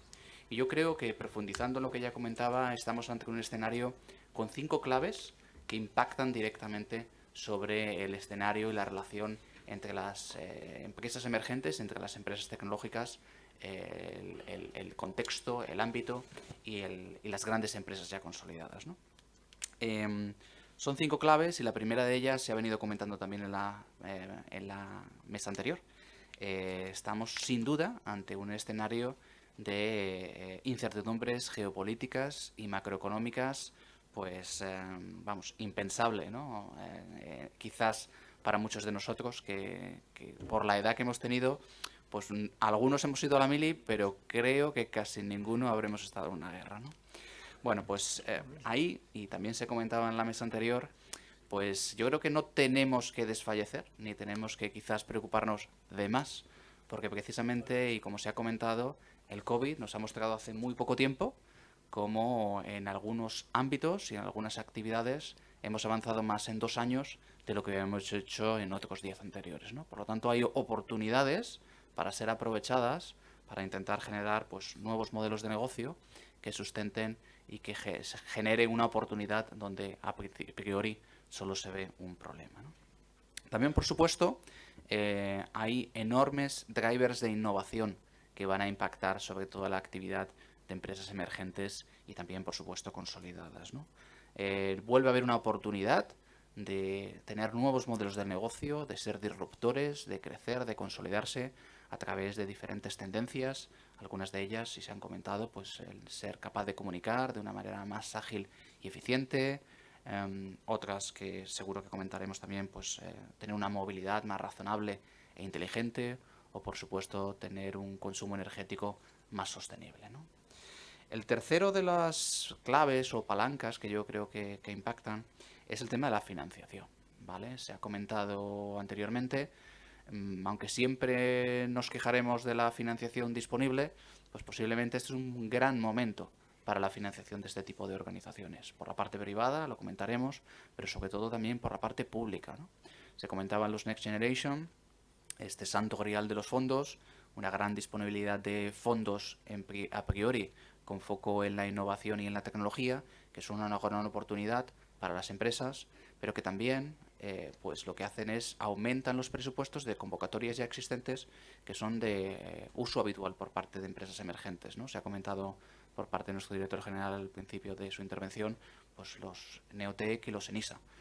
Nosotros estamos viendo como el incremento de esos presupuestos, el que haya más convocatorias, tiene una especie de reducción en la competitividad real, que no significa que no sean competitivos, son muy competitivos, pero nuevamente abren oportunidades, ¿no? Y ahí un poco, como también comentaba nuestro director general, la labor que desde CTA estamos haciendo para intentar conseguir que sobre todo empresas de Andalucía tengan una mayor actividad y representatividad en estos fondos, que históricamente ha sido muy reducida. El cuarto de las claves o palancas es la innovación abierta, ¿no? De esto hablaremos también en esta mesa. Básicamente la tecnología o la innovación tecnológica se ha acelerado y se ha democratizado.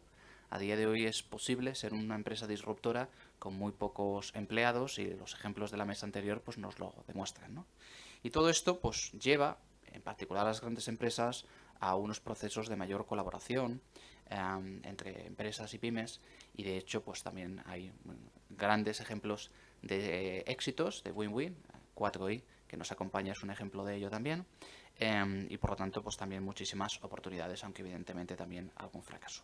Ahí nuevamente CTA pues también estamos muy activos en todo lo que es promoción de actividades de innovación abierta a través de nuestra plataforma de innovación abierta Conecta, donde facilitamos que todas las empresas emergentes puedan mostrar cuáles son sus capacidades tecnológicas, y empresas que estén buscando colaboraciones pues poder identificarlas de manera ágil, además de poder lanzar y gestionar retos de innovación abierta. Y por último, y con esto termino y empezamos a hablar con los ponentes de la mesa, pues estamos ante un escenario de un ecosistema inversor en crecimiento, ¿vale? A pesar de la coyuntura, bueno, pues poco a poco va ganando la tesis de la inversión de alto riesgo en empresas emergentes, y por lo tanto pues es un buen momento para la inversión en este sentido. Veremos cómo evoluciona, y de hecho también hablaremos de esto en esta mesa. Así que, bueno, sin más, me vais a permitir que presente brevemente a las personas que me acompañan y directamente empecemos la ronda de preguntas. Más a la izquierda, al final de la mesa, nos acompaña Adolfo Barallobre. Él es licenciado en Estadística por la Universidad de Sevilla. Cuenta más con 20 años de experiencia profesional en diferentes responsabilidades y organizaciones, y en 2012 decidió formar o crear su primera empresa, Solución Óptima. En 2018 vuelve a decidirse a realizar este proceso y crea la empresa 4i. A mi izquierda, más cerca de mí, está José Mínguez. Él es de formación ingeniero industrial electrónico por ICAE y MBA por el Instituto de Empresa. Cuenta con 25 años de trayectoria profesional, 22 de ellos en su actual empresa, en Endesa, donde actualmente ocupa el cargo de responsable de innovación para la península ibérica. Lleva también muchos años involucrado en actividades de I+D y de innovación, y además pues también ejerce como profesor o docente en ICAE. Y en medio, por decirlo de alguna manera, de los tres ponentes, pues está hoy acompañándonos Antonio Romero Polt. Antonio es un empresario gaditano. Él cuenta con una sólida formación, licenciado en Derecho por la Universidad de Navarra, doctor por la Complutense de Madrid, formación de posgrado en Harvard Business School y la IS Business School. Y bueno, su principal faceta es de inversor. Él ha invertido en muchas empresas tecnológicas de diferentes sectores y tamaños, muchas de ellas también cotizadas en el mercado alternativo bursátil. Actualmente es el presidente de la Asociación de Empresas del Mercado Alternativo Bursátil y general partner del fondo de capital riesgo público privado Share Ventures. Bueno, pues directamente vamos a empezar a debatir, y primero, pues igual que en la mesa anterior, querría lanzarles una pregunta un poco para que vosotros los conozcáis un poquito más, ¿no? Y si me permitís, pues empezando por Adolfo. Adolfo, háblanos un poquito más de 4i. ¿Cuál es vuestra trayectoria y, sobre todo, cuáles son vuestras expectativas a corto y medio plazo? Gracias, Gabriel. Bueno, nosotros somos una empresa tecnológica. Si queréis, empiezo con un poquito de historia para que comprendáis mejor lo que hacemos y la evolución que esperamos tener. Bueno, nuestra principal baza es que mi socio, Guillermo Pérez, ya tiene muchísima experiencia empezaron con una spin-off de una universidad. En 2012, crearon una empresa llamada Indesys, que en 2012 fue adquirida por Intel. Y pues en 2018 eso nos da bastante credibilidad para empresas, para relacionarnos con empresas grandes. En 2018 Intel cerró sus oficinas aquí en Sevilla y empezamos a montar 4i. Nos dedicamos a hacer proyectos de inteligencia artificial. Empezamos por visión artificial, porque era lo que nos daba ingresos recurrentes, y además queríamos aprovechar ese know-how más adelante. Y bueno, cuando conseguimos recursos suficientes, giramos la empresa hacia lo que realmente somos buenos, que es en procesamiento del lenguaje natural. Ya comentaré más adelante, gracias al fondo con lo que hemos conseguido con CTA, que me gustaría agradeceros lo que nos habéis ayudado, pues hemos conseguido NISA, hemos conseguido Neotec. Eso nos ha permitido ahora mismo tener recursos suficientes para crear, para investigar, para hacer un proyecto de investigación en que realmente dimensionar la empresa adecuadamente para crear un nuevo motor de diálogo multimodal. ¿Qué significa eso? Pues las interfaces de voz hasta ahora, como por ejemplo Alexa, es un sistema de preguntas-respuestas por voz o transcripción de texto, pero realmente hay más información en la escena que nos estamos perdiendo. Eso sobre todo tiene mucha aplicación en la robótica.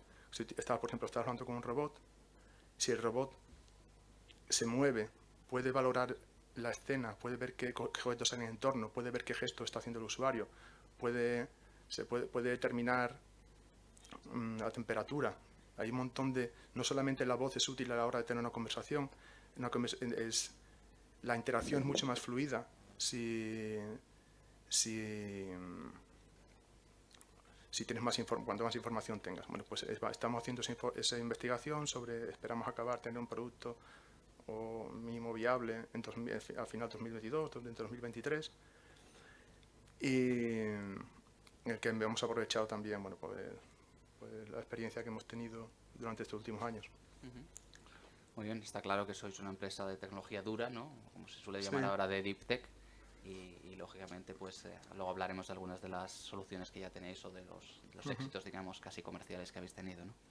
Pasamos ahora a José. Bueno, yo creo que Endesa es conocida por todos, creo que no hace falta mucha presentación, pero sí me gustaría preguntarte un poquito pues, cómo se integra la actividad de innovación tecnológica y desarrollo tecnológico dentro de un poco de la estrategia de una empresa como Endesa.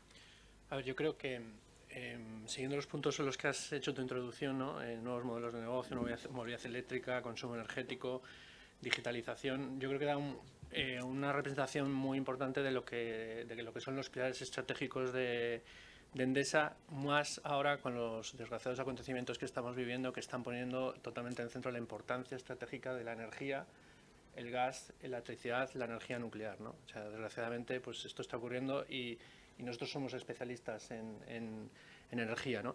Nosotros llevamos ya desde hace años con 4 pilares estratégicos que representan un poco lo que está ocurriendo y lo que va a ocurrir, ¿no? Que son la descarbonización, la electrificación de la demanda, la digitalización y el foco en el cliente, ¿no? Endesa ha adelantado 10 años los compromisos de Kioto y se ha comprometido en el año 2040 a ser una empresa de emisión de generación neta cero. Esto es una auténtica barbaridad, teniendo en cuenta además que Endesa viene tradicionalmente del marco anterior, donde las centrales no las elegían las empresas, sino era el gobierno que las elegía, y por esta elección nosotros teníamos un gran parque de carbón que nos supone un reto mayor, ¿no? Bueno, Endesa está comprometida a hacer que toda su capacidad sea 100% libre de emisiones de CO2, apalancada también en renovables con almacenamiento y el hidrógeno verde. Hay un plan muy importante, que luego si hay tiempo puedo comentar un poco de ello. La salida progresiva de los negocios de carbón y producción eléctrica con gas, que esto pues ahora mismo yo creo que yo espero además que la Comisión Europea, con lo que está ocurriendo, lo acelere muchísimo más respecto a los planes iniciales. Por supuesto, la digitalización de las redes de distribución. Esto es importante porque también sabéis que las propias redes tienen un consumo, unas pérdidas. Con la digitalización se reducen estas pérdidas. Y luego no solo ahí, sino queremos ayudar a nuestros clientes a electrificar lo que llamamos la electrificación de la demanda. Movilidad eléctrica, también quiero mencionar que muchas veces se olvida las bombas de calor de alta temperatura, que yo creo que son las mejores tecnologías que hay para electrificar, que ya está viable, y aunque hay proyectos de innovación y tecnologías que están saliendo adelante, lo que existe ya es suficiente como para hacer grandes esfuerzos. Y todo esto yo creo que al final lo que va a llevar es a que nosotros seamos una empresa que ya, teniendo nuestro plan estratégico y apalancarse en la innovación, aceleremos esta transición también para hacer menos dependiente Europa del gas de ciertos países y además reducir cuanto antes las emisiones de CO2 y acelerar los problemas de cambio climático. Bueno, pues importantes retos los que tenéis, luego entraremos en cómo los vais a abordar y cómo os vais a apoyar en terceros también para acompañaros en este camino, ¿no?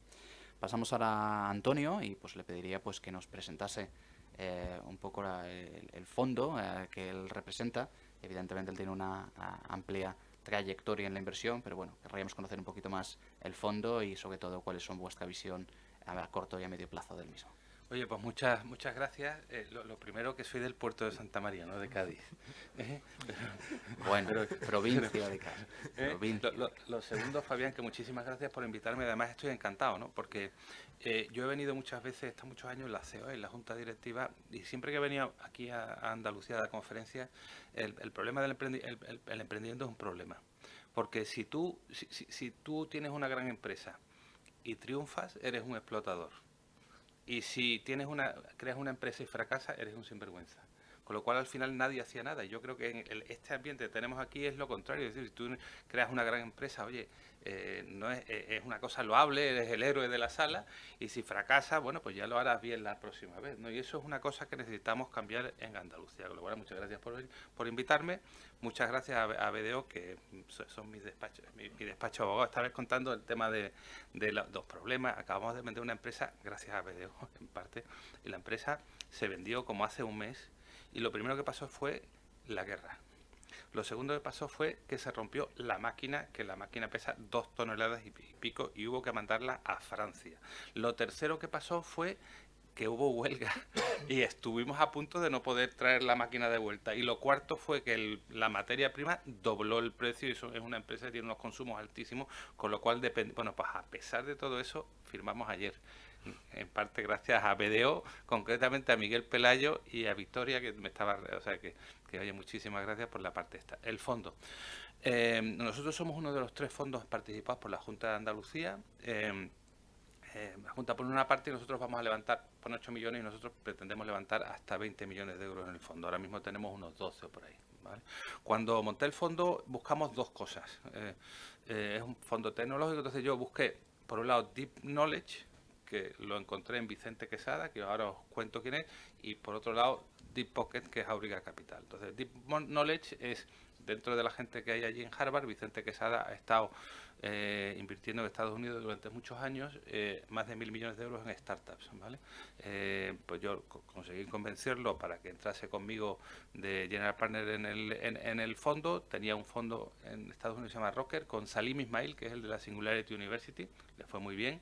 Tenían un 67% de aciertos, y luego contaré cómo invierte el fondo, porque no va digamos a invertir a todas y ganar el 5%, sino a encontrar el fallo pronto. Su procedimiento me gustaba, oye, está conmigo y estoy encantado de eso. Y por la otra parte, Auriga Capital. Auriga Capital gestiona 1.500 millones de euros y tiene la capacidad de invertir.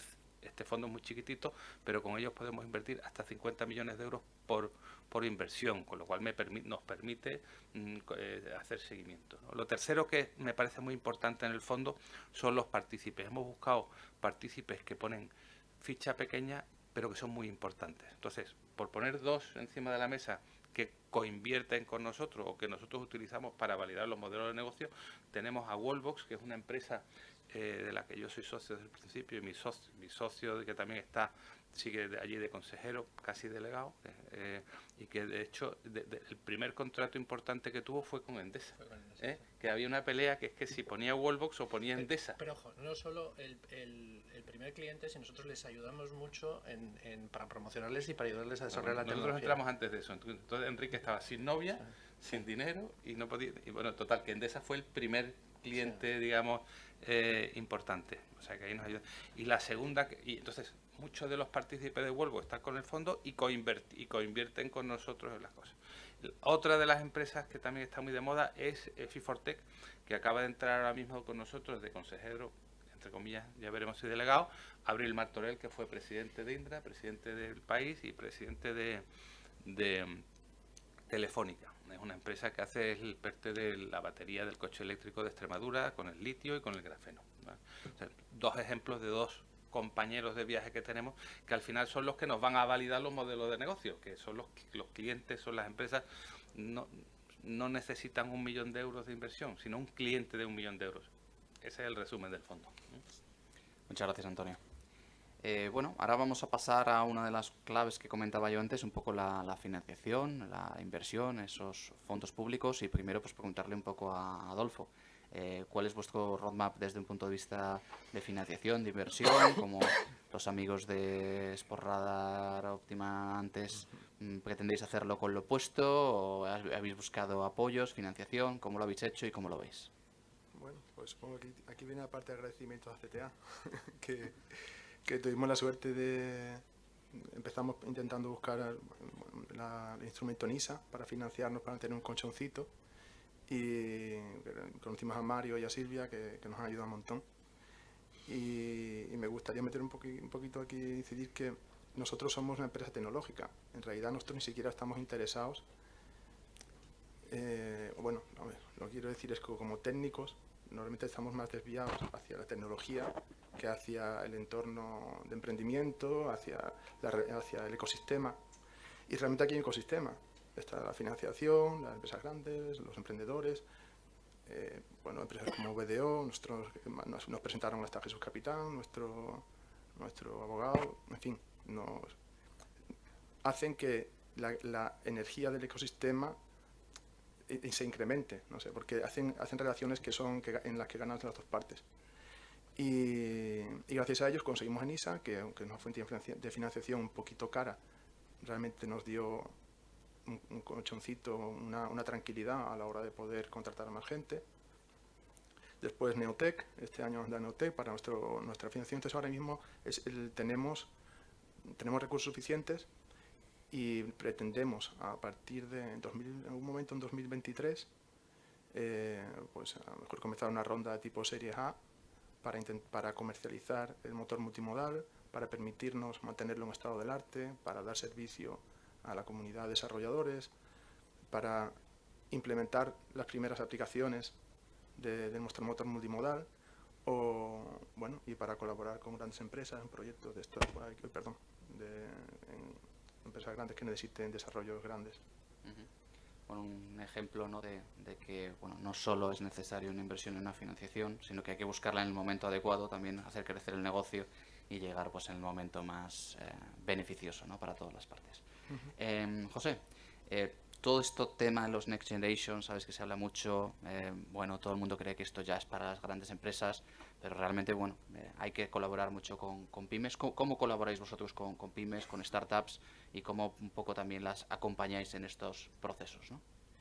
A ver, respecto a los fondos de inversión, el primer dato que quería dar, que yo creo que esto es conocido, ¿no?, pero cuando lo pones un poco así en números grandes, el presupuesto de innovación para este año es de 3.843 millones de euros, supone un aumento del 19% respecto al año pasado y a su vez duplica casi la cifra del 2020.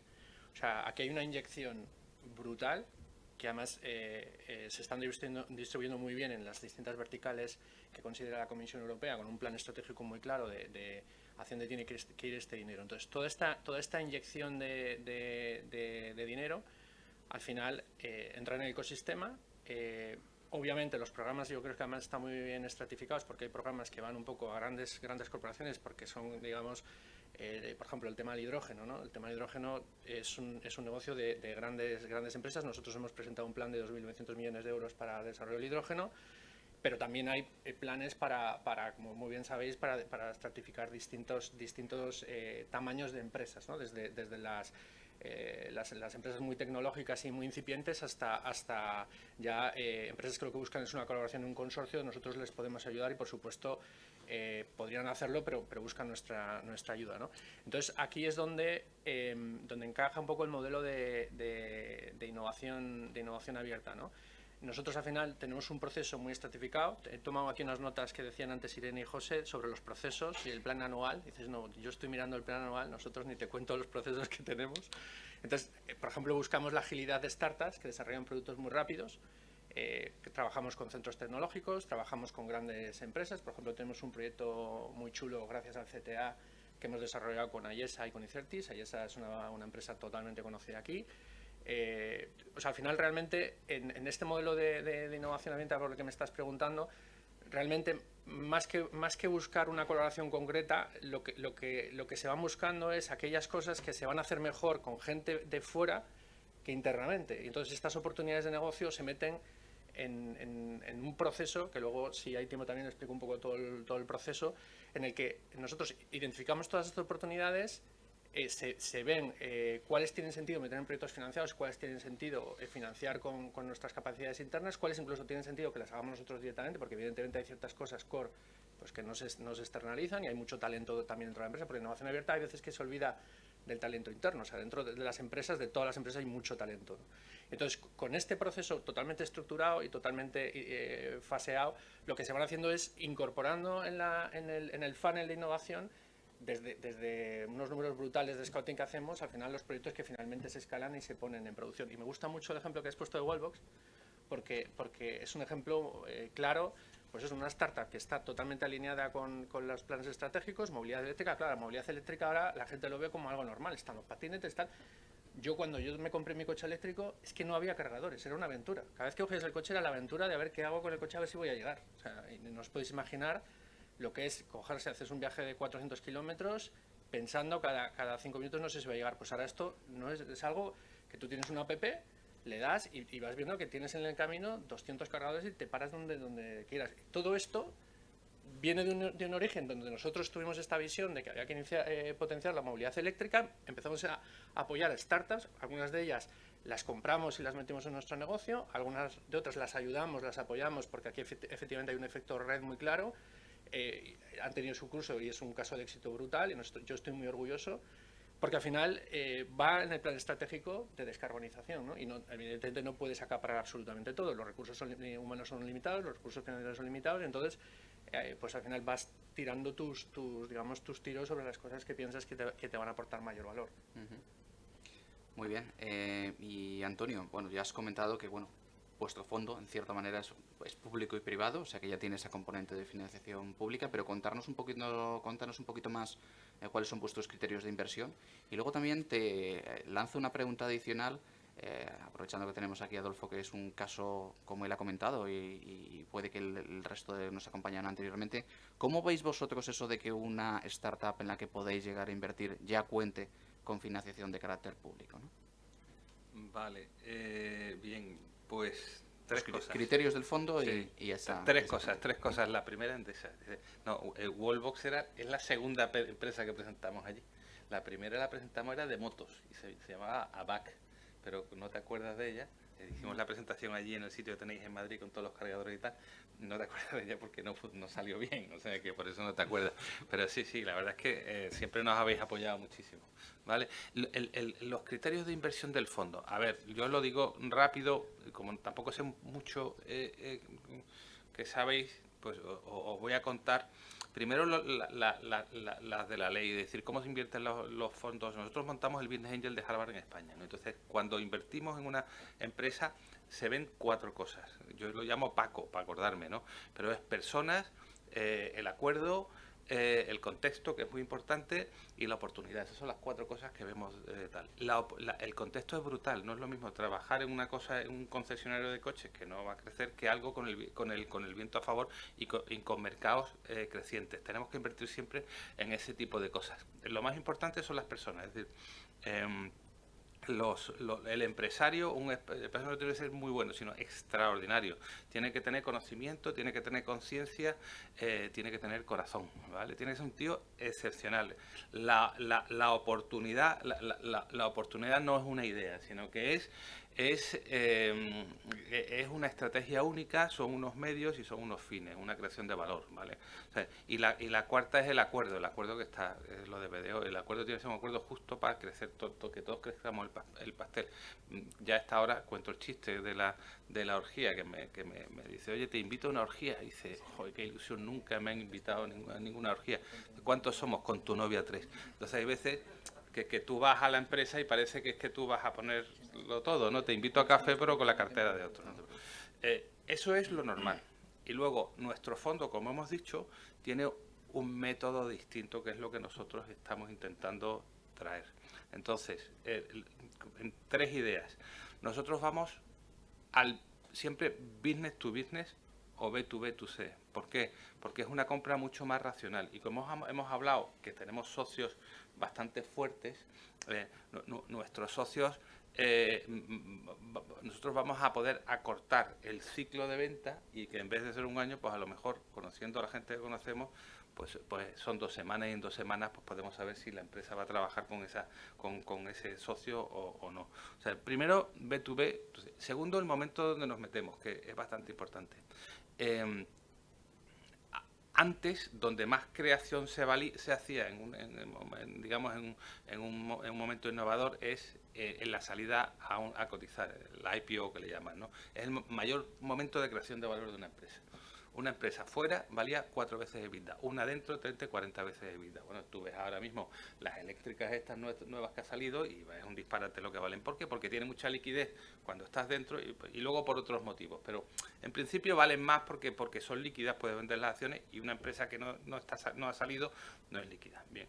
Ahora ya no ese es el momento más exponencial, sino el momento más exponencial es entre la fase 1 de creación, la fase 2 de crecimiento, entre la 1 y la 2, la tercera sería la consolidación, entre la 1 y la 2, el momento en que se valida el modelo de negocio, ¿vale? Nosotros lo que vamos a buscar es validar modelos de negocio.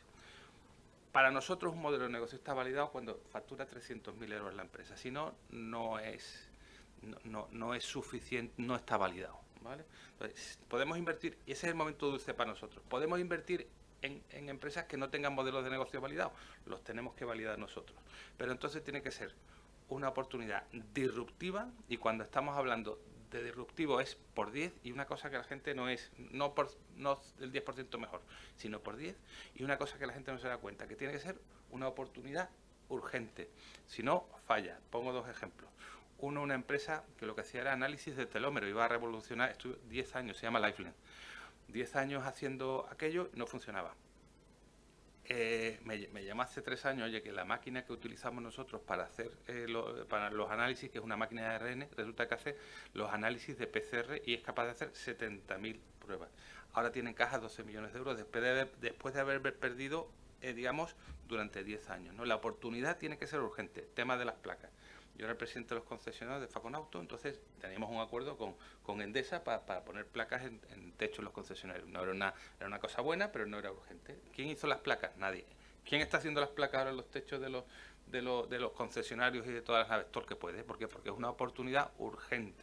La urgencia es importante. Y lo tercero es que nosotros nos metemos en los negocios si podemos crear valor. Es decir, si creemos que tenemos un cliente, yo te pregunto, oye, ¿cuál es tu cliente favorito? Oye, pues yo, Endesa, yo qué sé, y vemos que podemos, o Wallbox, vemos que podemos meter a Wallbox, hablamos con Wallbox y lo podemos meter al mismo precio, al tiempo que nosotros de cliente, que además nos va a validar el modelo de negocio, entonces nos gusta más, o proveedores, o sistemas, o lo que sea. Eso básicamente es la forma que tenemos de trabajar. Todos los que estamos allí somos industriales y todos los partícipes han creado valor en sus casas.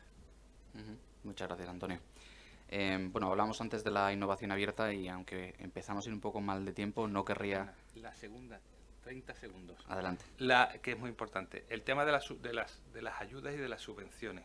Ahí tenemos intereses contrapuestos. Las pedimos todas, pero no nos gusta que las pidan las empresas. Es decir, para nosotros el empresario tiene que estar totalmente concentrado en lo que es el modelo de negocio, en el cliente y la oportunidad, ¿vale? CTA que las pida, pero la empresa no puede contar con ella. El modelo de negocio tiene que ser independiente. Hombre, luego te llegan y es muy agradable. Y eso sí, lo llaman Next Generation porque nosotros no lo vamos a disfrutar. Lo disfrutarán nuestros hijos o nuestros nietos. Esperemos que sí. Totalmente de acuerdo, Antonio. Pues como decía, una última pregunta, una última intervención relacionada con el ámbito de la innovación abierta que no quiero dejar pasar aquí, ¿no? Y precisamente porque en 4i pues sois un ejemplo de ello. Parte de la actividad pues ha venido derivada de un proceso de innovación abierta, así que si te parece, Adolfo, cuéntanos un poquito más sobre ello.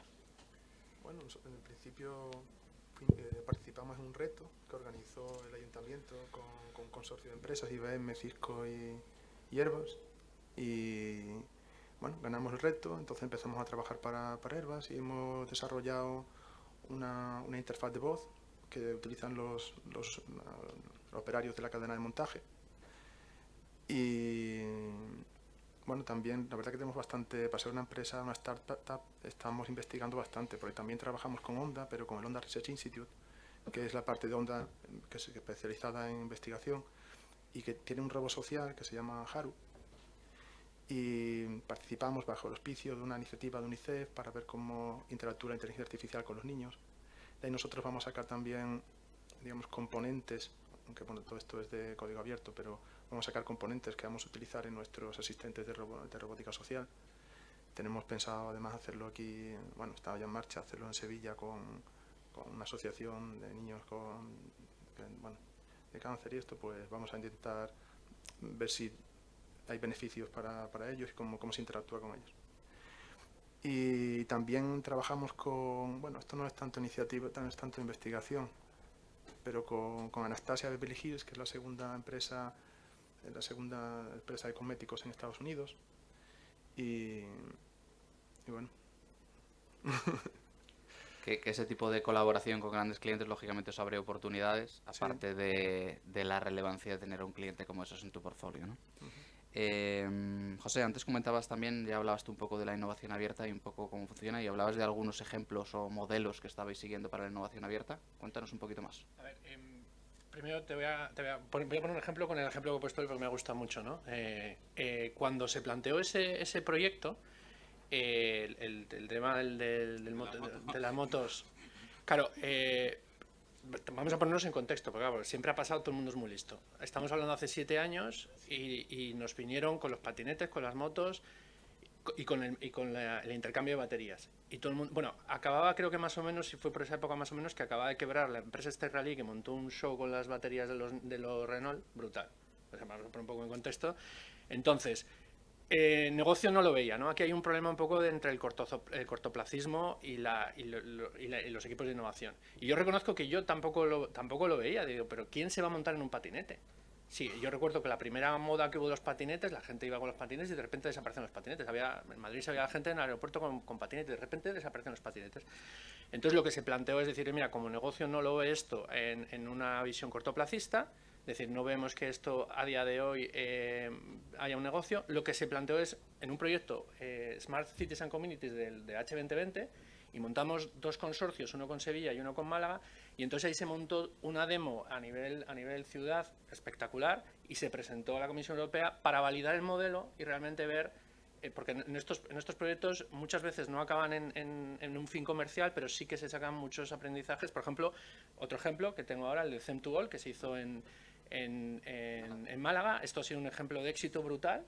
Se hicieron por ejemplo, actividades de cargadores, fue además una referencia a nivel internacional de movilidad eléctrica. Se hicieron también proyectos de Second Life con baterías de Nissan. Estamos hablando, además, que se estaban hablando de modelos de baterías cuando no había ni coches. Decía la gente, pero ¿cómo hacéis una cosa con un Second Life y una batería de un coche que no existe? Bueno, ahora se acaba de instalar en Ceuta una megabatería, creo que 235 megavatios ahora mismo, porque lo tengo apuntado aquí, para dar backup a la red de Melilla con generación, con Second Life, con Nissan. O sea, que todas estas cosas, o sea, al final lo que voy es que aquí hay que tener muy en cuenta los horizontes temporales, ¿no? Cosas que no le ves ningún sentido a corto plazo, evidentemente a largo plazo sí que la tiene.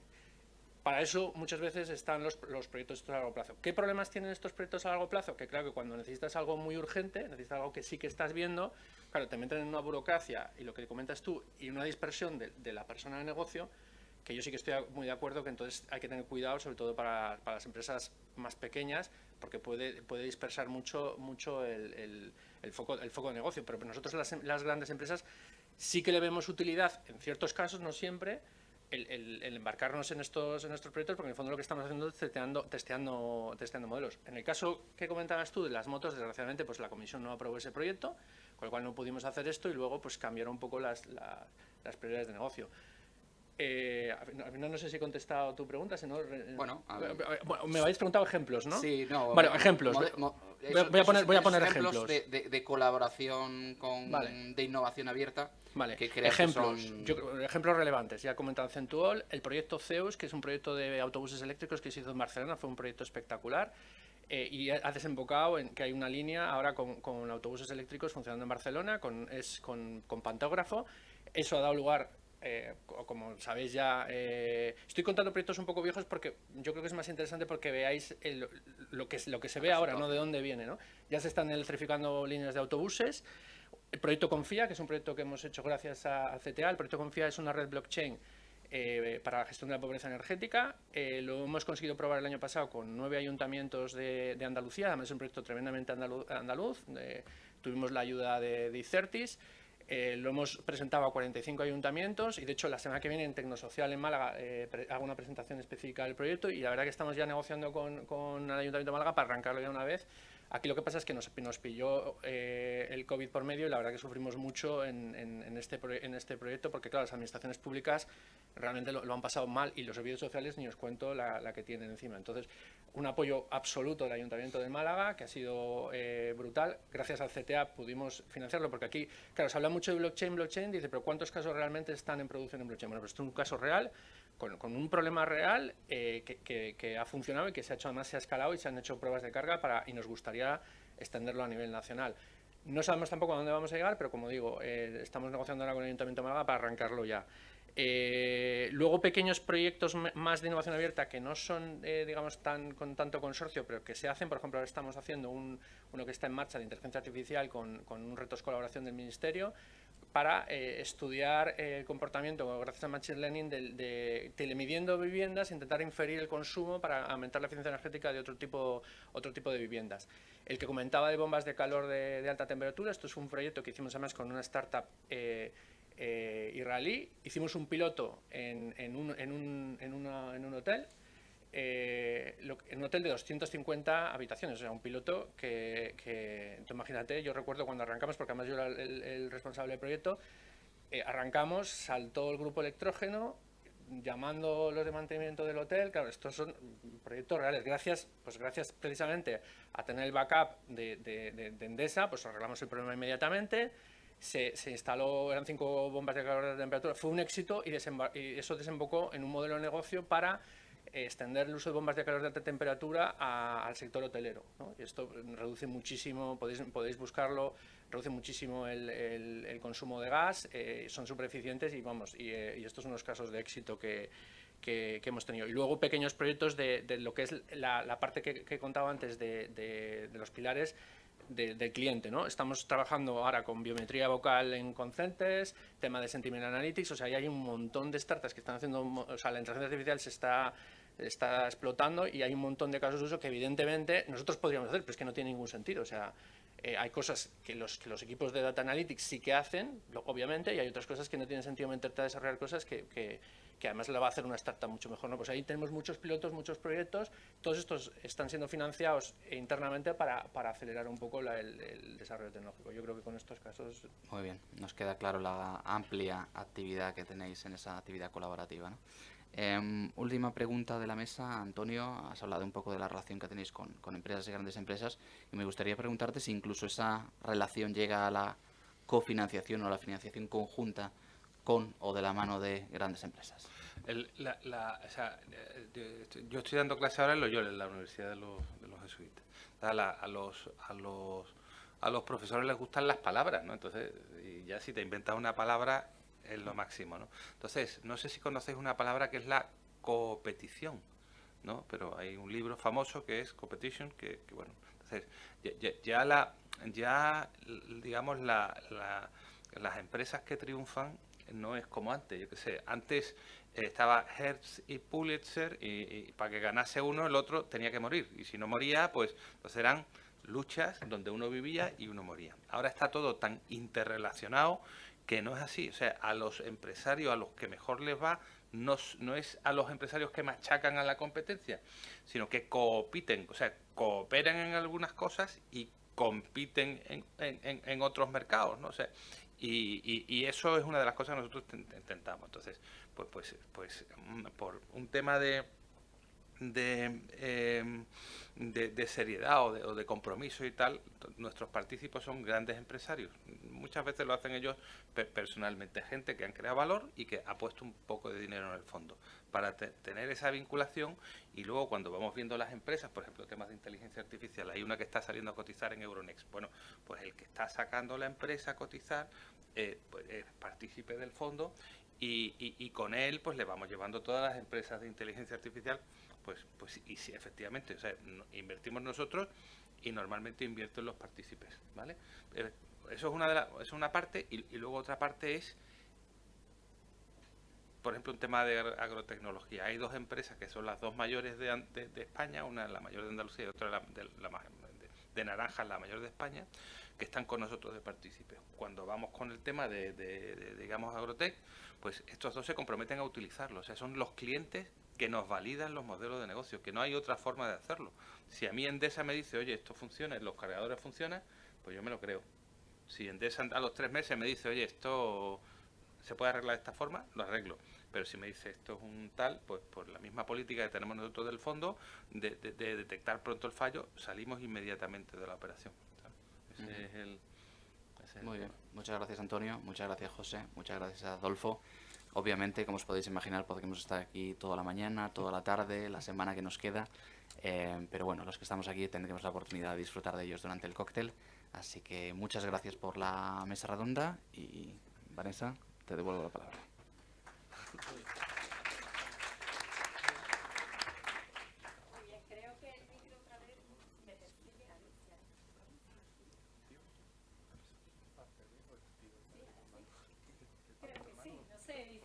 Da igual, lo digo de viva voz, no os preocupéis. Creo que la mesa ha sido muy interesante, que son lo que hablamos en la primera, no es teoría, sino son cuestiones prácticas que han vivido las 3 empresas que nos han acompañado. Así que a los ponentes y al moderador, muchísimas gracias. Y como nos hemos pasado de hora y tenemos un cóctel fuera, yo creo que lo mejor es que vayamos a tomarnos juntos una cervecita y que las preguntas que seguro que tenéis las hagáis personalmente a los ponentes que han intervenido a lo largo de la mañana de hoy. Y recordad que CTA es vuestro aliado estratégico para ayudaros a impulsar la innovación y que en esa cooperación tenemos a BDO también como socio. Muchísimas gracias a todos. Buenos días.